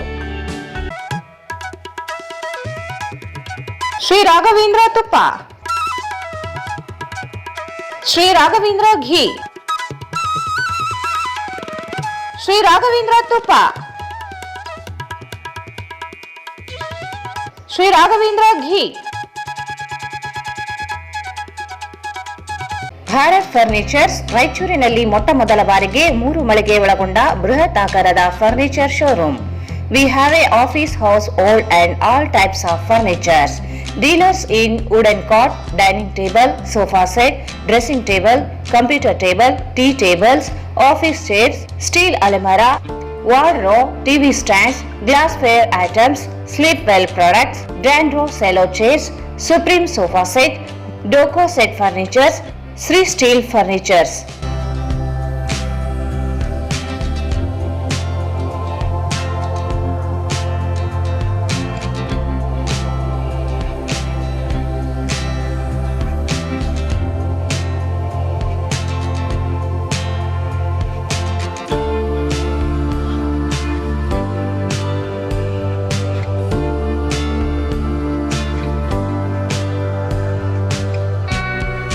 For more details, contact Bharat Furnitures, CPS Complex, opposite Shiva Mandir, Patel Road, Raichur.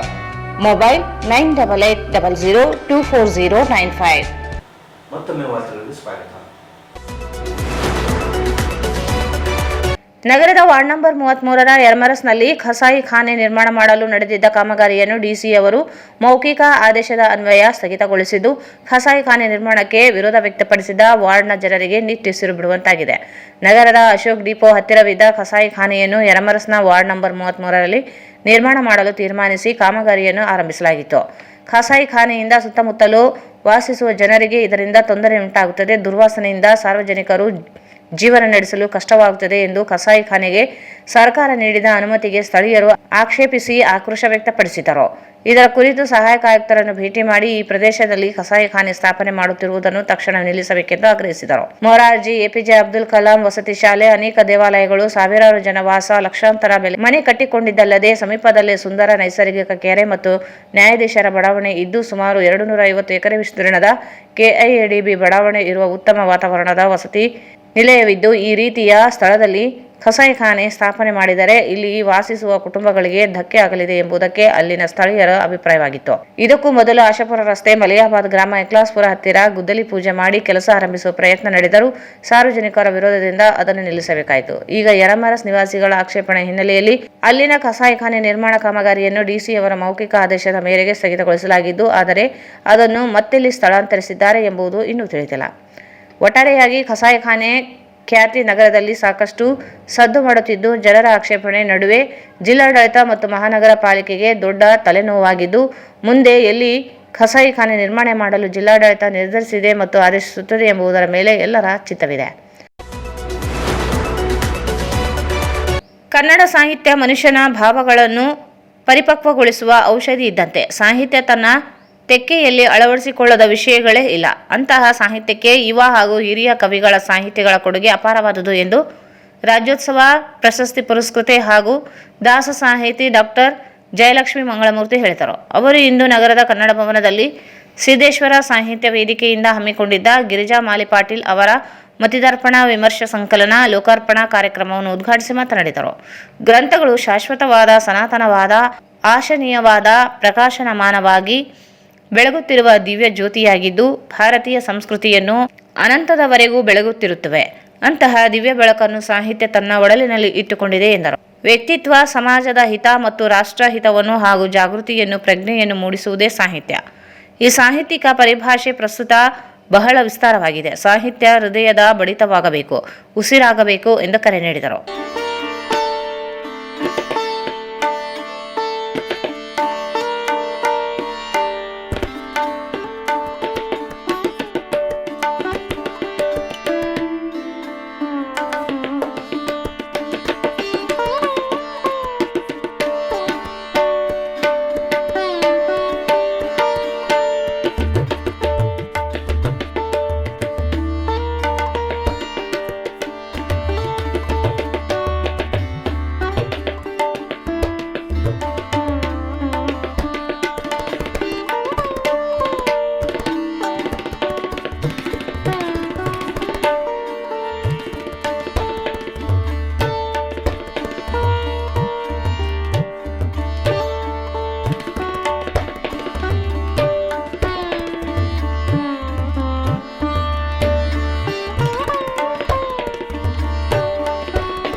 ಈ ಪುಸ್ತಕವನ್ನು ಅರ್ಪಣೆ ಮಾಡುವುದು ಇದು ಸಾಮಾನ್ಯ ಸಂಗತಿ. ಇದಕ್ಕಿಂತ ಅಸಾಮಾನ್ಯ ಸಂಗತಿ ಇದೆ ಲೋಕಕ್ಕೆ ನಾವು ಅರ್ಪಣೆ ಮಾಡಬೇಕಾದ. ಏನು?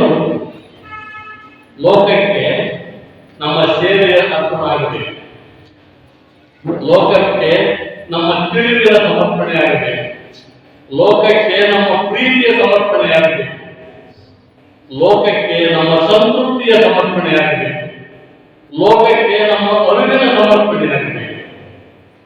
ಇವೆಲ್ಲವೂ ಇದರ ವಿರುದ್ಧ ಬಗೆಯ ಅವು ಹೋಗ್ತಾ ಇದ್ದಾರೆ. ಪುಸ್ತಕಗಳು ಅಂದ್ರೆ ಏನು? ಅವ ಮನುಷ್ಯನ ಉತ್ಪಾದನೆ. ಹಾಗೆ ಪುಸ್ತಕಗಳು ಇಷ್ಟಪಟ್ಟವರು ನಮ್ಮಿಂದ ಹೊಂದಿದ ಪುಸ್ತಕಗಳು created by man. Therefore, man is super than books. ಅದು ದುರಸ್ತಿಯಾಗಿರುವಂತಹ ಪುಸ್ತಕಗಳ ಎಲ್ಲ ಯಾವುದೇ ಧರ್ಮ, ಯಾವುದೇ ಮಾಧ್ಯಮ ಭಗವದ್ಗೀತೆ ತಲೆನಲ್ಲಿಟ್ಟುಕೊಂಡ್ರೆ ಅದರ ಏನೈತೆ ಅಂತ ದಿನ ಮಾಡಿಕೊಂಡು ಅದು ನಮ್ಮ ತಲೆನಲ್ಲಿ ಕೂರ್ತದೆ, ರಾಮಾಯಣ ತಲೆನಲ್ಲಿ ಕೂರ್ತದೆ, ಮಹಾಭಾರತದ ತಲೆನಲ್ಲಿ ಕೂರ್ತದೆ. ಅದನ್ನು ಬರೆದವ್ರು ಯಾರು? ಅದನ್ನು ಬರೆದವ್ರು ನಾವೇ. ಅವು ನಮ್ಮ ಕನ್ನಡಗಳು, ನಮ್ಮ ಅರಿವಿನ ಮಕ್ಕಳು. ಇದು ಸಮರ್ಪಣೆ ಆಗಬೇಕು. ನಮ್ಮ ಅರಿವು ಲೋಕಕ್ಕೆ ಸಮರ್ಪಣೆ ಆಗಬೇಕು. ಯಾರ್ದೋ ಮಾತುಗಳನ್ನ ಅವರು ಹೀಬಾರದು ಅಂತ ಹೇಳೋದು ಅವ್ರ ಮಾತು, ನಮ್ಮ ಮಾತೇ ನಮ್ಮ ಒಬ್ಬರಿಗೆ ನಾನು ಹೇಳುವುದನ್ನು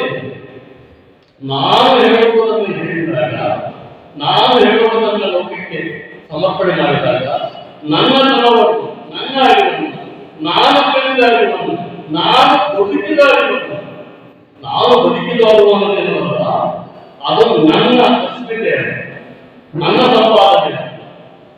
ಅದನ್ನ ಲೋಕಕ್ಕೆ ನಾವು ಅರ್ಪಣೆ ಮಾಡಬೇಕು. ಇದೇ ವೇಳೆ ನಿವೃತ್ತ ಉಪನ್ಯಾಸಕ ಬಿಜಿ ಹುಲಿ ಮಾತನಾಡಿ, ಪುಸ್ತಕ ಲೋಕಾರ್ಪಣೆ ಎಂಬುದು ಸಾಮಾನ್ಯ ಸಂಗತಿಯಾದರೆ ಇದಕ್ಕೂ ಮಿಗಿಲಾದ ಸಾಮಾನ್ಯ ಸಂಗತಿ ಎಂದರೆ ಅದು ನಮ್ಮ ಸೇವೆಯ ಸಮರ್ಪಣೆ, ಅರಿವಿನ ಅರ್ಪಣೆ ಮತ್ತು ನಮ್ಮ ಪ್ರೀತಿಯ ಸಮರ್ಪಣೆಯಾಗಬೇಕು. ಲೋಕಕ್ಕೆ ನಮ್ಮ ಸಂತೃಪ್ತಿಯ ಸಮರ್ಪಣೆಯಾಗಬೇಕೆಂದರು. ಈ ಸಂದರ್ಭದಲ್ಲಿ ಮಸ್ಕಿ ಕನ್ನಡ ಪಬ್ಲಿಕ್ ಶಾಲೆಯ ಶಿಕ್ಷಕ ಮಲ್ಲಯ್ಯ ಸ್ವಾಮಿ, ನಿವೃತ್ತ ಉಪನ್ಯಾಸಕ ನಾಗೇಂದ್ರನಾಥ್, ಕನ್ನಡ ಸಾಹಿತ್ಯ ಪರಿಷತ್ ಸಹ ಕಾರ್ಯದರ್ಶಿ ದಂಡಪ್ಪ ಬಿರಾದರ್, ಅನಂತ ಕುಲಕರ್ಣಿ, ಗಿರಿಜಾ ಮಾಲಿಪಾಟೀಲ್ ಸೇರಿದಂತೆ ಅನೇಕರು ಇದ್ದರು. ವಿದ್ಯಾರ್ಥಿಗಳು ಮಾನವೀಯ ಮೌಲ್ಯಗಳನ್ನು ಬೆಳೆಸಿಕೊಂಡು ಶಿಕ್ಷಣ ವ್ಯವಸ್ಥೆಯಲ್ಲಿರುವ ಕೊರತೆಗಳು, ತೊಂದರೆಗಳನ್ನು ಸವಾಲಾಗಿ ಸ್ವೀಕರಿಸಿ ಸಾಧನೆ ಮಾಡಲು ಮುಂದಾಗಬೇಕು. ವ್ಯವಸ್ಥೆಯಲ್ಲಿರುವ ತೊಂದರೆಗಳನ್ನು ಅಸ್ತ್ರವಾಗಿ ಬಳಸಿಕೊಂಡು ಯಶಸ್ಸನ್ನು ಗಳಿಸಬೇಕು ಎಂದು ಮಹಾನಗರ ಪಾಲಿಕೆ ಉಪ ಆಯುಕ್ತೆ ಸಂತೋಷ್ ರಾಣಿ ಹೇಳಿದರು. ಅವರು ಇಂದು ನಗರದ ಪಂಡಿತ್ ಸಿದ್ದರಾಮ ಜಂಬಲ್ದಿನ್ನಿ ರಂಗಮಂದಿರದಲ್ಲಿ ಜ್ಞಾನದರ್ಶಿನಿ ಶಿಕ್ಷಣ ಸಂಸ್ಥೆ ಹಾಗೂ ವಿವಿಧ ಸ್ಪರ್ಧಾತ್ಮಕ ಪರೀಕ್ಷೆಗಳ ತರಬೇತಿ ಕೇಂದ್ರ ವತಿಯಿಂದ 150ನೇ ಉಚಿತ ಸ್ಪರ್ಧಾತ್ಮಕ ಮಾದರಿ ಪರೀಕ್ಷೆಯ ಹಾಗೂ ರಾಜ್ಯದ ವಿವಿಧ ಇಲಾಖೆಯ ಹುದ್ದೆಗಳಿಗೆ ಆಯ್ಕೆಯಾದ ಆಕಾಂಕ್ಷಿಗಳಿಗೆ ಸನ್ಮಾನ ಕಾರ್ಯಕ್ರಮದ ಅಂಗವಾಗಿ ರಾಜ್ಯ ಮಟ್ಟದ ರಸಪ್ರಶ್ನೆ ಸ್ಪರ್ಧೆ ಕಾರ್ಯಕ್ರಮವನ್ನು ಸಸಿಗೆ ನೀರು ಹಾಕುವ ಮೂಲಕ ಉದ್ಘಾಟಿಸಿ ಮಾತನಾಡಿದರು. ಭಾನುವಾರದಂದು ಮೋಜು ಮಸ್ತಿಗೆ ಮುಂದಾಗುವ ಇಂದಿನ ಯುವ ಪೀಳಿಗೆಯ ನಡುವೆ ಸಾಧಿಸಲು ಪ್ರಯತ್ನಿಸುತ್ತಿರುವ ವಿದ್ಯಾರ್ಥಿಗಳನ್ನು ಗುರುತಿಸಿ ಅವರಿಗೆ ರಸಪ್ರಶ್ನೆ ಕಾರ್ಯಕ್ರಮ, ಸ್ಪರ್ಧಾತ್ಮಕ ಪರೀಕ್ಷೆಗಳ ಕುರಿತು ಜ್ಞಾನ ನೀಡುವಂತಹ ಕಾರ್ಯಕ್ರಮವನ್ನು ಆಯೋಜಿಸಿರುವುದು ದೊಡ್ಡ ಸಾಧನೆಯಾಗಿದೆ ಎಂದರು. ಪ್ರಸ್ತುತ ಶಿಕ್ಷಣ ತಳಪಾಯ ಇಲ್ಲದ ವ್ಯವಸ್ಥೆ ಇದೆ. ಮಕ್ಕಳು ದಿಕ್ಕು ತಪ್ಪುತ್ತಿದ್ದಾರೆ. ಇದೇ ಶಿಕ್ಷಣ ವ್ಯವಸ್ಥೆಯಲ್ಲಿ ಇದ್ದುಕೊಂಡೇ ಪಾರಾಗಬೇಕು. ಶಿಕ್ಷಣ ಸಂಸ್ಥೆಯ ಅನಾನುಕೂಲಗಳನ್ನು ಸವಾಲಾಗಿ ತೆಗೆದುಕೊಂಡು ಮಾನವೀಯ ಮೌಲ್ಯ ಬೆಳೆಸಿಕೊಳ್ಳಬೇಕು. ಆಗಿನ ಕಾಲದಲ್ಲಿ ಶಿಕ್ಷಣ ಪಡೆದುಕೊಳ್ಳುವುದು ದೊಡ್ಡ ಸವಾಲಾಗಿತ್ತು. ಶಿಕ್ಷಕರ ಕೊರತೆ ಹೆಚ್ಚಾಗಿತ್ತು. ಸರ್ಕಾರಿ ಶಾಲೆಗಳಲ್ಲಿ ಇದ್ದ ಕೊರತೆಯ ಮಧ್ಯೆಯೂ ಶಿಕ್ಷಣ ಪಡೆದುಕೊಳ್ಳಬೇಕಿತ್ತು. ಪ್ರಸ್ತುತ ಆಧುನಿಕ ತಂತ್ರಜ್ಞಾನವಿದೆ. ಅದನ್ನು ಉತ್ತಮ ಜ್ಞಾನವನ್ನು ಪಡೆದುಕೊಳ್ಳಲು ವಿದ್ಯಾರ್ಥಿಗಳು ಮುಂದಾಗಬೇಕೆಂದರು.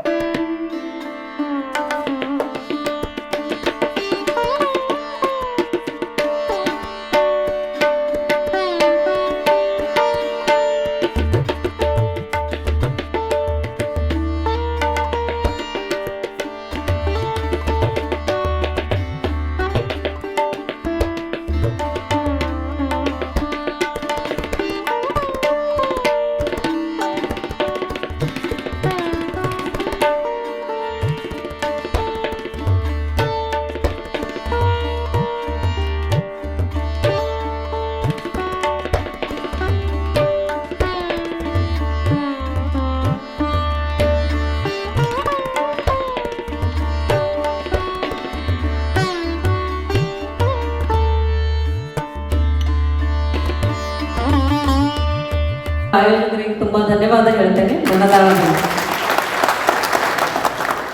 ಇವತ್ತಿನ ಕಾಲದಲ್ಲಿ ನೀವಂತೂ ಮಕ್ಕಳು ಹೇಗಿದ್ದೀರಿ ಅಂದ್ರೆ ತಂದೆ ತಾಯಿ ಮಾತು ಕೇಳಲ್ಲ, ಅಕ್ಕ ಅಣ್ಣದವ್ರ ಮಾತು ಕೇಳಲ್ಲ, ಟೀಚರ್ಸ್ ಮಾತು ಅರ್ಧಂಬರ್ಧ ಕೇಳ್ತಿರೋ ಏನೋ ಆ ತರ ಇದ್ದೀರಿ. ಅಂಥವ್ರೆಲ್ಲ ಹಿಡ್ಕೊಂಡ್ಬಂದು ಕೂರ್ಸೋದು ದೊಡ್ಡ ಸಾಧನೆ ರೀ. ಹಾಗೆ ಒಂದು ಗುಂಪು ಹೇಗಿದೆ ಅಂದ್ರೆ ತುಂಬಾ ಮಹತ್ವಾಕಾಂಕ್ಷಿಗಳಿದ್ದಾರೆ. ನಾವೇನು ಓದ್ತಿದ್ವಿ ನಮ್ಗಿಂತ ಜಾಸ್ತಿ ಒಂದ್ ಪಟ್ಟು ಜಾಸ್ತಿ ಓದೋರಿದ್ದಾರೆ. ನಾವು 10th ಅಲ್ಲಿ 85 ತಗೊಳ್ಳಿಕ್ ಕಷ್ಟಪಡ್ತಾ ಇದ್ರೆ 100 ತಗೊಳಕ್ ಕಷ್ಟಪಡೋದು ಒಂದು ಗುಂಪಿದೆ. ಸ್ವತಃ ಸ್ವಇಚ್ಛೆಯಿಂದ ಓದೋರು ಇದ್ದಾರೆ, ಪೇರೆಂಟ್ಸ್ ಫೋರ್ಸಿಗೆ ಓದೋರು ಇದ್ದಾರೆ. ಅದೇ ರೀತಿಯಾಗಿ ಸುಮ್ಮನೆ ಟೈಮ್ ಪಾಸ್ ಮಾಡಿಕೊಂಡು ಜೀವನನ ಅದೇ ಸಿಲಿ ರೀತಿಯಲ್ಲಿ ಕಳೆಯೋರು ಕೂಡ ಇದ್ದಾರೆ. ಹಾಗಾಗಿ ಈಗ ಕೆಲವೊಂದು ನಾನು ಇಲ್ಲಿ ಬಂದ ತಕ್ಷಣ ಚರ್ಚೆ ಮಾಡ್ತಾ ಇದ್ದೆ ಅವರು ಸರ್ ಜೊತೆ. ನಮ್ಮ ಶಿಕ್ಷಣ ವ್ಯವಸ್ಥೆನೇ ಒಂಥರ ತಳಪಾಯ ಇಲ್ಲದ ವ್ಯವಸ್ಥೆ ಇದೆ. ಇದರಲ್ಲಿ ನಮ್ಮ ಮಕ್ಕಳು ದಿಕ್ಕು ತಪ್ಪಿ ಹೋಗ್ತಾ ಇದ್ದಾರೆ. ಶಿಕ್ಷಣ ವ್ಯವಸ್ಥೆಯಲ್ಲಿ ಹೇಗಾಗಿದೆ ಅಂದರೆ, ನಾನು ಮುಂಚೆ PU ಲೆಕ್ಚರರ್ ಇದ್ದಾಗ ಮಾಸ್ ಕಾಪಿ ಮಾಡೋದೆಲ್ಲ ನೋಡಿದ್ದೀನಿ, ಭಾಳ ವಿರೋಧ ಮಾಡಿದ್ದೀನಿ ಅಂತೆಲ್ಲ ಮಾತಾಡ್ತಾ ಇದ್ದೆ. ಇದೇ ಶಿಕ್ಷಣ ವ್ಯವಸ್ಥೆಗೆ ಇದ್ದುಕೊಂಡೇ ಈಗ ಪಾರಾಗಬೇಕು. ಅನಿವಾರ್ಯ ಶಿಕ್ಷಣ ವ್ಯವಸ್ಥೆ ಚೇಂಜ್ ಆಗಲಿಕ್ಕೆ ಇನ್ನೂ 50 ವರ್ಷ ಆಗ್ಬೋದು, 100 ವರ್ಷ ಆಗ್ಬೋದು. ಇದೇ ಶಿಕ್ಷಣ ವ್ಯವಸ್ಥೆಯಲ್ಲಿ ಇದ್ದುಕೊಂಡೇ ನೀವೆಲ್ಲರೂ ಕೂಡ ನಿಮ್ಮ ಕಾಲ ಮೇಲೆ ನೀವು ನಿಂತ್ಕೊಳ್ಬೇಕು, ಮಾನವೀಯ ಮೌಲ್ಯಗಳನ್ನು ಗಳಿಸ್ಕೊಳ್ಬೇಕು. ಅದರ ಜೊತೆಗೆ ನೀವು ಇಡೀ ಜೀವನನ ತುಂಬ ಯಶಸ್ವಿಯಾಗಿ ನೆಮ್ಮದಿಯಿಂದ ಕಳಿಬೇಕು ಅನ್ನೋದು ಒಂದು ಉದ್ದೇಶ ಇದೆ. ಈಗ ನಂದು ಒಂದು ಸ್ವಲ್ಪ ಹಿಸ್ಟ್ರಿ ಕೂಡ ಹೇಳ್ತೇನೆ ನಿಮಗೆ. ನನ್ನ ಹೆಸರು ಸಂತೋಷ್ ರಾಣಿ. ನಾನು ಚಿತ್ತಾಪುರ ತಾಲೂಕು, ಕಲಬುರಗಿ ಜಿಲ್ಲೆ ಒಂದು ಹಳ್ಳಿ ಅಲ್ಲೂರು ಅಬ್ಬಿ ಅಂತ ಗ್ರಾಮ, ಕುಗ್ರಾಮ ಪೂರ್ತಿ. ಅದು ಹುಟ್ಟಿದ್ದು ಬೆಳೆದಿದ್ದೆಲ್ಲ ಚಿತ್ತಾಪುರ ತಾಲೂಕಲ್ಲೇ. ಕರ್ನಾಟಕದಲ್ಲಿ 2ನೇ ದೊಡ್ಡ ತಾಲೂಕು ಆಗಿದ್ರು ಕೂಡ ಅದು ಸೈಜ್ನಲ್ಲಿ ಮಾತ್ರ ದೊಡ್ಡದಿತ್ತು. ಇಂದಿಗೂ ಕೂಡ ಅಲ್ಲಿ ಒಳ್ಳೆ ಫೆಸಿಲಿಟೀಸ್ ಇಲ್ಲ. ಅಂತ ಒಂದು ಟೈಮ್ನಲ್ಲಿ 8ನೇ ಕ್ಲಾಸಿಗೆ ಬಂದ ತಕ್ಷಣ ಮದುವೆ ಮಾಡುವಂಥ ಕಾಲ ಇತ್ತು ನಮ್ಮದು. ಯಾರೂ ನಮ್ಗೆ ಇಷ್ಟಪಟ್ಟು ಓದು ಅಂತ ಹೇಳ್ತಿರ್ಲಿಲ್ಲ. ತಂದೆ ತಾಯಿ ಸಮೇತ ಓದಿಲ್ಲ. ನಾನು ಡಿಗ್ರಿವರೆಗೂ ಎಲ್ಲ ಸರ್ಕಾರಿ ಶಾಲೆಗಳಲ್ಲೇ ಓದಿದ್ದು. ಕನ್ನಡ ಸಾಹಿತ್ಯ ಪರಿಷತ್ ಸಹ ಕಾರ್ಯದರ್ಶಿ ದಂಡಪ್ಪ ಬಿರಾದಾರ್ ಮಾತನಾಡಿದರು. ಮತ್ತು ವಿವಿಧ ತಾಲೂಕುಗಳ ಬಂದಿರುವಂತಹ ಬಹುಶಃ ಮೇಡಮ್ ಅವರು ಮಾತನಾಡಿದರು. ಬಹುಶಃ ಅವರು ಉಪನ್ಯಾಸಕರಾಗಿ ಕೆಲಸ ಮಾಡ್ಯಾರ. ಉಪನ್ಯಾಸಕರಿಗೆ ಎಷ್ಟು ಬೇಕು, 1 ತಾಸು ಬೇಕೇ ಬೇಕು. ನಾವು ಅನ್ನೋದು ತಪ್ಪು. ಬಹಳ ಚೆನ್ನಾಗಿ ಅರ್ಥಪೂರ್ಣವಾಗಿ ಮಾಹಿತಿಯನ್ನು ಕೊಟ್ಟರು. ಅವರು ಒಂದು ಮಾತು ಹೇಳಿದರು, ಓದಲಿಕ್ಕೆ ಮನಸ್ಸು ಮುಖ್ಯ. ಮದುವೆ ಆದರೆ ಓದಬಹುದು, ಮಕ್ಕಳಾದರೆ ಓದಬಹುದು, ನೌಕರಿ ಆದರೆ ಓದಬಹುದು. ಅದಕ್ಕೆ ನಿರ್ದೇಶನ ಏನಂದ್ರೆ ನಮ್ಮ ಸಂತೋಷ ರಾಣಿ ಮೇಡಮ್ ಅಂದ್ರೆ ತಪ್ಪಾಗಲಿಕ್ಕಿಲ್ಲ. ಅದಕ್ಕೆ ನನ್ನದೊಂದು ಆಸೆ, ಇವತ್ತ ಬಹುಶಃ ನಮ್ಮ ಸಂಜೀವ್ ಕುಲಕರ್ಣಿ ಅವರು, ಮಹೇಂದ್ರ ನಾಯಕ್ ಅವರು 100ನೇ ಒಂದು ಸ್ಪರ್ಧೆ ಇತ್ತು. ಇದೇ ಒಂದು ಪತ್ರಿಕಾ ಭವನದ ಮೇಲ್ಭಾಗದಲ್ಲಿ ಆ ಕಾರ್ಯಕ್ರಮದಲ್ಲಿ ನಾನು ಮತ್ತು ನಮ್ಮ ಸಾಯಿ ಕಿರಣ್ ಆದನ್ ಗುರೂಜಿಯವರು ಪಾಲ್ಗೊಂಡು ಬಹಳ ಅರ್ಥಪೂರ್ಣವಾಗಿ ಮಾತನಾಡಿದರು. ದಯವಿಟ್ಟು ಬಡವರ ಮಕ್ಕಳಿಗೆ ಓದಲಿಕ್ಕೆ ಆಗುವುದಿಲ್ಲ, ಶ್ರೀಮಂತರ ಮಕ್ಕಳು ಮಾತ್ರ ಓದಬಹುದು ಎನ್ನುವುದು ಪರಿಕಲ್ಪನೆಯಿಂದ, ಮನಸ್ಸಿನಿಂದ, ಬೆದರಿನಿಂದ ತೆಗಿರಿ. ಮೊನ್ನೆ 2 ವರ್ಷದಿಂದ IAS ಟಾಪರ್ ಲಿಸ್ಟ್ ಬಂದಾಗ ಸಿಂಧೂರು ತಾಲೂಕಿನ ಒಬ್ಬ ಟೇಲರ್ ಮಗಳು IAS ಅನ್ನ ಓದಿದ್ದನ್ನ ರಾಯಚೂರು ಜಿಲ್ಲೆಯಲ್ಲಿ ಉದಾಹರಣೆಗಳಿವೆ. ಜೊತೆಗೆ ಇವತ್ತ ಕರ್ನಾಟಕ ರಾಜ್ಯ ನೌಕರ ಸಂಘದ ಜಿಲ್ಲಾ ಘಟಕದ ಅಧ್ಯಕ್ಷರಾದ ಕೃಷ್ಣ ಅವರು ಒಬ್ಬ ಸಾಮಾನ್ಯ ಶಿಕ್ಷಕರಾಗಿದ್ದವರು. ಇವತ್ತ ಅವರ ಜೊತೆ ರಾಯಚೂರು ಜಿಲ್ಲೆಯಲ್ಲಿ 25 ಜನ KS ಪಾಸ್ ಆದಂತವರು ಅವರ ಜೊತೆಗಿದ್ದಾರೆ. ಅದರಲ್ಲಿ ನನ್ನ ಸೋದರ ಮಗ ಸೋಮಶೇಖರ್ ಬಿರಾದರ್ ಅವರು. ಈ ಮಾತನ್ನ ಯಾಕೆ ಹೇಳ್ತೀನಿ ಅಂದ್ರೆ, ಓದುಬೇಕು ಎನ್ನುವಂತ ಛಲ ಇಟ್ಟುಕೊಳ್ಳಬೇಕು. ಪ್ರಾಸ್ತಾವಿಕ ಭಾಷಣದಲ್ಲಿ ಮಹೇಂದ್ರ ನಾಯಕ್ ಅವರು ಹೇಳಿದರು, ಮುಂದೊಂದು ದಿನ ನೀವು ಅಲ್ಲಿ ಕುಂತಿದ್ರಲ್ಲ ಮೇಡಮ್, ನಾನು ಇಲ್ಲಿ ಕೂಡು ನೋಡುವ ಆಸೆ ಇಟ್ಟುಕೊಂಡಲ್ಲ ನಿಜವಾಗ. ಈ ಸಂದರ್ಭದಲ್ಲಿ ಸರ್ಕಾರ ನೌಕರರ ಸಂಘದ ಪ್ರಧಾನ ಕಾರ್ಯದರ್ಶಿ ಭೀಮೇಶ್ ನಾಯಕ್, ಕನ್ನಡ ಸಾಹಿತ್ಯ ಪರಿಷತ್ ಸಹ ಕಾರ್ಯದರ್ಶಿ ದಂಡಪ್ಪ ಬಿರಾದರ್, ಪ್ರಾಥಮಿಕ ಶಾಲಾ ಶಿಕ್ಷಕರ ಸಂಘದ ತಾಲೂಕು ಅಧ್ಯಕ್ಷ ಮಲ್ಲೇಶ್, ಮಹೇಂದ್ರ ನಾಯಕ್, ಸಂಜೀವ್ ಕುಲಕರ್ಣಿ, ಕೃಷ್ಣ ಸೇರಿದಂತೆ ಅನೇಕರಿದ್ದರು. ರಾಯಚೂರು ತಾಲೂಕಿನ ಜೇಗರ್ಕಲ್ ಗ್ರಾಮದಲ್ಲಿ ರೋಟರಿ ರಾಯಚೂರು ಈಸ್ಟ್ ಭಾರತ ಜ್ಞಾನ ವಿಜ್ಞಾನ ಸಮಿತಿ, ಗುರುಕೃಪಾ ಟ್ರಸ್ಟ್ ಹಾಗೂ ಮಂಥನ ಟ್ರಸ್ಟ್ ಸಂಯುಕ್ತ ಆಶ್ರಯದಲ್ಲಿ ವಿದ್ಯಾರ್ಥಿಗಳಿಗೆ ಆಕಾಶಕಾಯಗಳ ಕುರಿತು ಜಾಗೃತಿ ಹಾಗೂ ಉಲ್ಕಾಪಾತ ವೀಕ್ಷಣಾ ಕಾರ್ಯಕ್ರಮವನ್ನು ಹಮ್ಮಿಕೊಳ್ಳಲಾಗಿತ್ತು. ಕಾರ್ಯಕ್ರಮದಲ್ಲಿ ಮುಖ್ಯ ಸಂಪನ್ಮೂಲ ವ್ಯಕ್ತಿಯಾಗಿ ಭಾಗವಹಿಸಿದ್ದ LVD ಕಾಲೇಜಿನ ನಿವೃತ್ತ ಉಪನ್ಯಾಸಕ ಶಂಶುದ್ದೀನ್ ಅವರು ಆಕಾಶಕಾಯಗಳು, ಉಲ್ಕೆಗಳ ಹುಟ್ಟು ಸಾವು, ಗ್ರಹಗಳ ಚಲನೆ, ಸೂರ್ಯನ ಕುಟುಂಬ ಹಾಗೂ ಗ್ಯಾಲಕ್ಸಿ ಕುರಿತು ವಿದ್ಯಾರ್ಥಿಗಳಿಗೆ ಸುಲಭವಾಗಿ ಅರ್ಥವಾಗುವ ರೀತಿಯಲ್ಲಿ ಮಾಹಿತಿ ನೀಡಿದರು. ಹಗಲಿನ ಸಮಯದಲ್ಲಿಯೇ ಆಕಾಶವನ್ನು ಹೇಗೆ ವೀಕ್ಷಿಸಬೇಕು, ಆ ವೀಕ್ಷಣೆಯನ್ನು ಅಭ್ಯಾಸಕ್ಕೆ ಹೇಗೆ ತರಬೇಕು ಹಾಗೂ ಇತ್ತೀಚಿನ ದಿನಗಳಲ್ಲಿ ಲಭ್ಯವಿರುವ ವಿವಿಧ ಸಾಫ್ಟ್ವೇರ್ಗಳ ಮೂಲಕ ಆಕಾಶಕಾಯಗಳ ನಿಖರ ಮಾಹಿತಿ ಹೇಗೆ ಪಡೆಯಬಹುದು ಎಂಬುದನ್ನು ವಿದ್ಯಾರ್ಥಿಗಳಿಗೆ ಪ್ರತ್ಯೇಕವಾಗಿ ವಿವರಿಸಿದರು. ಇಂದಿನ ದಿನಮಾನಗಳಲ್ಲಿ ಮನುಷ್ಯರು ಬದುಕಿನ ಹೊರೆಗಳಲ್ಲಿ ಮುಳುಗಿ ತಮ್ಮ ಸುತ್ತಮುತ್ತಲಿನ ಪರಿಸರ ಹಾಗೂ ಆಕಾಶದಲ್ಲಿ ನಡೆಯುವ ವೈಜ್ಞಾನಿಕ ಘಟನೆಗಳನ್ನು ಗಮನಿಸುವುದೇ ಮರೆಯಾಗುತ್ತಿದೆ. ಆದರೆ ಆಕಾಶ ವೀಕ್ಷಣೆ ಮತ್ತು ಸಂಶೋಧನೆಗಳ ಮೂಲಕ ಮಾನವ ಜೀವನವನ್ನು ಇನ್ನೂ ಉತ್ತಮಗೊಳಿಸಬಹುದು. ಈ ಹಿನ್ನೆಲೆಯಲ್ಲಿ ಗ್ರಾಮೀಣ ಪ್ರದೇಶದ ವಿದ್ಯಾರ್ಥಿಗಳು ವೈಜ್ಞಾನಿಕ ಚಿಂತನೆ ಮತ್ತು ಸಂಶೋಧನೆಗಳ ಕಡೆ ಹೆಚ್ಚು ಗಮನ ಹರಿಸಬೇಕು ಎಂದು ಕರೆ ನೀಡಿದರು. ಈಗಾಗಲೇ ಅನೇಕ ವಿಜ್ಞಾನಿಗಳು ತಮ್ಮ ಜೀವನವನ್ನೇ ಮುಡಿಪಿಟ್ಟು ಮಾನವತೆಗೆ ಅಮೂಲ್ಯ ಕೊಡುಗೆಯನ್ನು ನೀಡಿದ್ದಾರೆ. ಆ ಕೊಡುಗೆಯನ್ನು ಅನುಭವಿಸುವುದಷ್ಟೇ ಅಲ್ಲ, ಮುಂದಿನ ಪೀಳಿಗೆಗೆ ಹೊಸ ಕೊಡುಗೆ ನೀಡುವ ಜವಾಬ್ದಾರಿಯು ನಮ್ಮ ಮೇಲೆ ಇದೆ ಎಂದು ಶಂಶುದ್ದೀನ್ ತಿಳಿಸಿದರು. ನಂತರ ರಾತ್ರಿ ಆಕಾಶದಲ್ಲಿ ಉಲ್ಕೆಗಳು ವೀಕ್ಷಿಸುವ ಕಾರ್ಯಕ್ರಮ ನಡೆಯಿತು. ಉಲ್ಕೆಗಳು ಬೀಳುವುದನ್ನು ಕಣ್ಣಾರೆ ಕಂಡ ವಿದ್ಯಾರ್ಥಿಗಳು ಸಂಭ್ರಮಗೊಂಡರು. ಈ ಕಾರ್ಯಕ್ರಮಕ್ಕೆ ಮಂಥನ ಟ್ರಸ್ಟ್ನ ಸದಸ್ಯರು ಸಹಕಾರ ನೀಡಿದರು.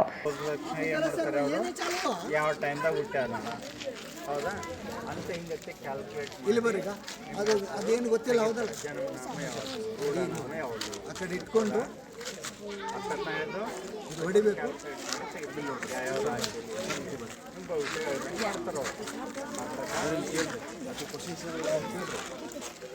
ಅದೇನು ಗೊತ್ತಲ್ಲ. ಆ್ಯಕ್ಚುಲಿ ದೂರ ಹಂಗೈತೆ, ಆ್ಯಕ್ಚುಲಿ ಹಿಂಗೈತೆ. ಇಲ್ಲ ಡಿಟೇಲ್ ಬೇಕಂತ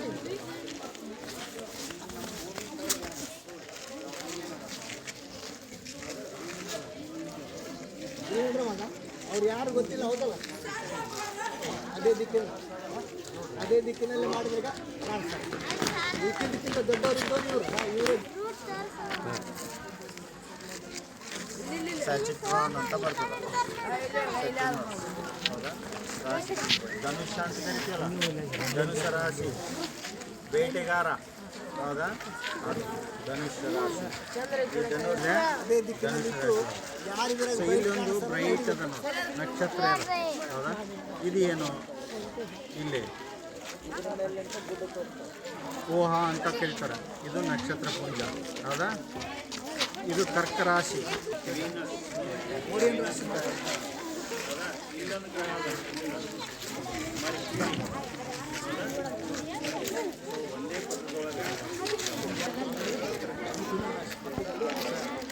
ಇಲ್ಲಿಂದ ಬರ್ತವೆ ಈ ದಿಕ್ಕಿನಿಂದ ಯಾರು ಇಂಗ್ಲೀಷ್ನಲ್ಲಿ ಇಂಗ್ಲೀಷ್ನಲ್ಲಿ ಮೆಟೀರಿಯಲ್ಸ್. ಅದೇ ಗಾಳಿಯಲ್ಲಿದ್ದಾಗ ಸುತ್ತ ಮೇಲೆ ಬಿದ್ದ ಮೇಲೆ ಒಂದಿತ್ತು ಚಂದ್ರ ಆ ಕಡೆ ಐತೆ ಕಾಣಿಸ್ತಾ. Okay sir. ಸೂರ್ಯ ಇಲ್ಲದ ಭೂಮಿ ಆ ಸೈಡ್ ಬಂದು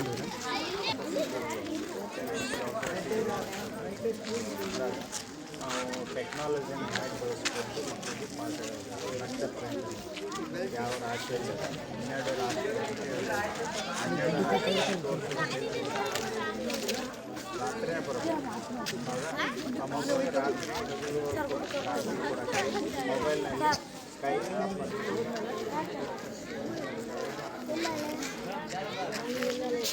ಈ ಸಂದರ್ಭದಲ್ಲಿ ರೋಟರಿ ರಾಯಚೂರು ಈಸ್ಟ್ ಅಧ್ಯಕ್ಷ ರವೀಂದ್ರ ಕುರಿ, ಭಾರತ ಜ್ಞಾನ ವಿಜ್ಞಾನ ಸಮಿತಿಯ ಸೈಯದ್ ಹಫೀಜುಲ್ಲಾ, ಶಾಲೆಯ ಮುಖ್ಯಸ್ಥರಾದ ಉಮೇಶ್, ಜನಾರ್ದನ್, ವೆಂಕಟೇಶ್, ಫರೀದಾ ಬೇಗಂ, ಮೋನಿಕಾ, ಮಲ್ಲಮ್ಮ, ರೋಟರಿ ರಾಯಚೂರು ಈಸ್ಟ್ ಸದಸ್ಯರಾದ ಎಸ್ ಚೇತನ್ ಕುಮಾರ್ ಹಾಗೂ ಅಮರೇಶ್ ಉಪಸ್ಥಿತರಿದ್ದರು. ಕಾರ್ಯಕ್ರಮದಲ್ಲಿ 150ಕ್ಕೂ ಹೆಚ್ಚು ವಿದ್ಯಾರ್ಥಿಗಳು ಭಾಗವಹಿಸಿದ್ದು, ರಾತ್ರಿ 9:30ಕ್ಕೆ ಪ್ರಾರಂಭವಾದ ಕಾರ್ಯಕ್ರಮ ಬೆಳಗಿನ ಜಾವದವರೆಗೆ ಯಶಸ್ವಿಯಾಗಿ ನಡೆಯಿತು. ವೈಟಿಪಿಎಸ್ನಲ್ಲಿ ನಡೆಯುತ್ತಿರುವ ಅಕ್ರಮ ಕಲ್ಲಿದ್ದಲು ಸಾಗಾಟ ಮತ್ತು ಭಾರೀ ಭ್ರಷ್ಟಾಚಾರ ಪ್ರಕರಣದಲ್ಲಿ ಭಾಗಿಯಾಗಿರುವ ಅಧಿಕಾರಿಗಳು ಹಾಗೂ ಖಾಸಗಿ ಕಂಪನಿ ಇನ್ಚಾರ್ಜ್ಗಳ ವಿರುದ್ಧ ಸೂಕ್ತ ತನಿಖೆ ನಡೆಸಿ ಕಠಿಣ ಕಾನೂನು ಕ್ರಮ ಜರುಗಿಸಬೇಕು ಎಂದು ದಲಿತ ಸೇನೆ ಜಿಲ್ಲಾ ಸಮಿತಿ ವತಿಯಿಂದ ಜಿಲ್ಲಾಧಿಕಾರಿಗೆ ಮನವಿ ಸಲ್ಲಿಸಲಾಯಿತು. ವೈಟಿಪಿಎಸ್ನಲ್ಲಿ ಕಲ್ಲಿದ್ದಲು ಸಾಗಾಟದಲ್ಲಿ ಗಂಭೀರ ಅಕ್ರಮಗಳು ನಡೆಯುತ್ತಿದ್ದು, ಕಲ್ಲಿದ್ದಲು ವ್ಯಾಗನ್ಗಳನ್ನು ಪೂರ್ಣ ಪ್ರಮಾಣದಲ್ಲಿ ಖಾಲಿ ಮಾಡದೆ ಅಲ್ಪ ಪ್ರಮಾಣ ಉಳಿಸಿಕೊಂಡು ಯರಮರಸ್ ರೈಲ್ವೆ ನಿಲ್ದಾಣದ ಬಳಿ ಸಂಪೂರ್ಣ ಖಾಲಿ ಮಾಡಿ ಇಟ್ಟಂಗಿ ಬಟ್ಟಿಗಳು ಸೇರಿದಂತೆ ಕೆಲವು ಸಣ್ಣ ಕಾರ್ಖಾನೆಗಳು ಹಾಗೂ ಅನಾಮಿಕರಿಗೆ ಲಕ್ಷಾಂತರ ರೂಪಾಯಿಗಳಿಗೆ ಕಲ್ಲಿದ್ದಲು ಮಾರಾಟ ಮಾಡಲಾಗುತ್ತಿದೆ. ಇದೊಂದು ಸಂಘಟಿತ ದೊಡ್ಡ ದಂಧೆಯಾಗಿದ್ದು, 100 ಕೋಟಿ ರೂಪಾಯಿ ಭ್ರಷ್ಟಾಚಾರ ನಡೆಯುತ್ತಿದೆ ಎಂದು ಆರೋಪಿಸಿದರು. ವೈಟಿಪಿಎಸ್ನ ಹಿಂದಿನ ಕಾರ್ಯನಿರ್ವಾಹಕ ನಿರ್ದೇಶಕರಾದ Gangadhar, security in charge A E Ravish ಹಾಗೂ Power Mac company in charge Surendra ಶಾಮೀಲಾಗಿದ್ದಾರೆ ಎಂದು ದೂರಿದರು. ಶಾಮೀಲಾಗಿರುವ ಅಧಿಕಾರಿಗಳು ಹಾಗೂ ಕಂಪನಿ ಪ್ರತಿನಿಧಿಗಳ ವಿರುದ್ಧ ಕೂಡಲೇ ತನಿಖೆ ನಡೆಸಿ ತಪ್ಪಿತಸ್ಥರ ಮೇಲೆ ಕಠಿಣ ಕಾನೂನು ಕ್ರಮ ಕೈಗೊಳ್ಳಬೇಕೆಂದು ಒತ್ತಾಯಿಸಿದರು. ಈ ಸಂದರ್ಭದಲ್ಲಿ ದಲಿತ ಸೇನೆ ರಾಜ್ಯ ಸಂಘಟನಾ ಕಾರ್ಯದರ್ಶಿ ಡಾಕ್ಟರ್ ಜಾವೀದ್ ಖಾನ್, ಜಿಲ್ಲಾಧ್ಯಕ್ಷ ಮಾರುತಿ, ಸುರೇಶ್ ಬಾಬು, ಬಾಬುದ್ದೀನ್ ಸೇರಿದಂತೆ ಇನ್ನಿತರರಿದ್ದರು. ಜಿಲ್ಲೆಯ ಸಿಂಧನೂರಿನಲ್ಲಿ ಗಾಂಜಾ ಬೆಳೆದು ಮಾರಾಟ ಮಾಡುತ್ತಿದ್ದ 3 ಆರೋಪಿಗಳನ್ನು ಸಿಂಧನೂರು ನಗರ ಠಾಣೆಯ ಮಾದಕ ದ್ರವ್ಯ ನಿಗ್ರಹ ವಿಶೇಷ ಪಡೆ ಬಂಧಿಸಿದೆ. ವಿಶೇಷ ತಂಡ ನಡೆಸಿದ ಕಾರ್ಯಾಚರಣೆಯಲ್ಲಿ ಗಾಂಜಾ ಮಾರಾಟ ದಂಧೆ ಪತ್ತೆಯಾಗಿದೆ. ಬಂಧಿತ ಆರೋಪಿಗಳನ್ನು ಎಂಕಪ್ಪ, ಆದಿತ್ಯ ಮತ್ತು ಮಂಜುನಾಥ್ ಎಂದು ಗುರುತಿಸಲಾಗಿದೆ. ಆರೋಪಿಗಳು ಖಾಲಿ ಜಾಗಗಳು ಹಾಗೂ ಜಮೀನಿನಲ್ಲಿ ಅಕ್ರಮವಾಗಿ ಗಾಂಜಾ ಬೆಳೆದು ಮಾರಾಟ ಮಾಡುತ್ತಿದ್ದ ವೇಳೆ ಸಿಕ್ಕಿಬಿದ್ದಿದ್ದಾರೆ.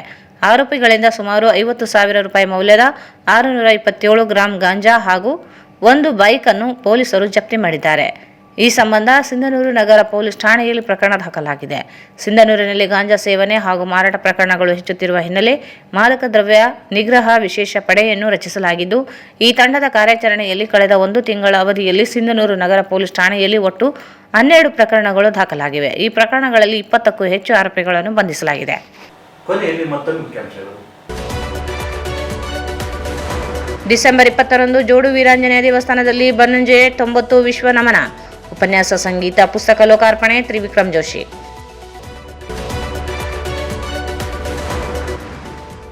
ರವೀಂದ್ರ ಜಾಲ್ದಾರ್ ಮಾಲೀಕತ್ವ ಲೇಔಟ್ ವಿಶೇಷ ಭೂ ನ್ಯಾಯಾಲಯದ ವಿಚಾರಣೆ, ನಿವೇಶನ ಖರೀದಿದಾರರು ಎಚ್ಚರ ವಹಿಸಿ ಮಹೇಂದ್ರ ಕುಮಾರ್ ಮಿತ್ರ.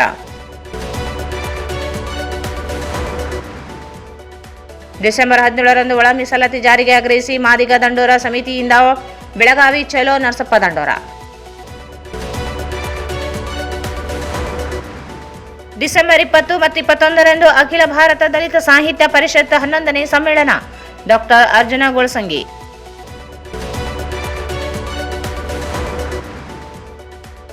ಯರಮರಸ್ ಬಳಿ ನಿರ್ಮಾಣವಾಗುತ್ತಿದ್ದ ಕಸಾಯಿಖಾನೆ ಕಾಮಗಾರಿ ಸ್ಥಗಿತ, ಸ್ಥಳಾಂತರ ಭರವಸೆ ನಿಟ್ಟುಸಿರು ಬಿಟ್ಟ ನಿವಾಸಿಗಳು.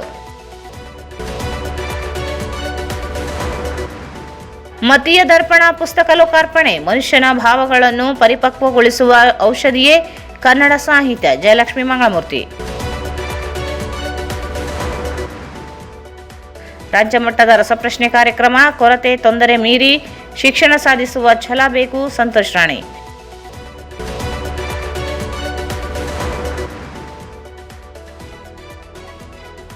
ಜೇಗರ್ಕಲ್ ಶಾಲೆಯಲ್ಲಿ ಉಲ್ಕೆಗಳ ವೀಕ್ಷಿಸಿದ ವಿದ್ಯಾರ್ಥಿಗಳು.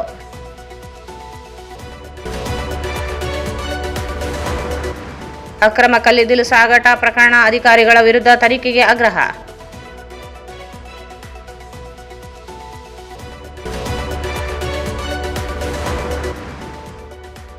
ಮತ್ತು ಸಿಂಧನೂರಿನಲ್ಲಿ ಗಾಂಜಾ ಬೆಳೆದ 3 ಬಂಧನ.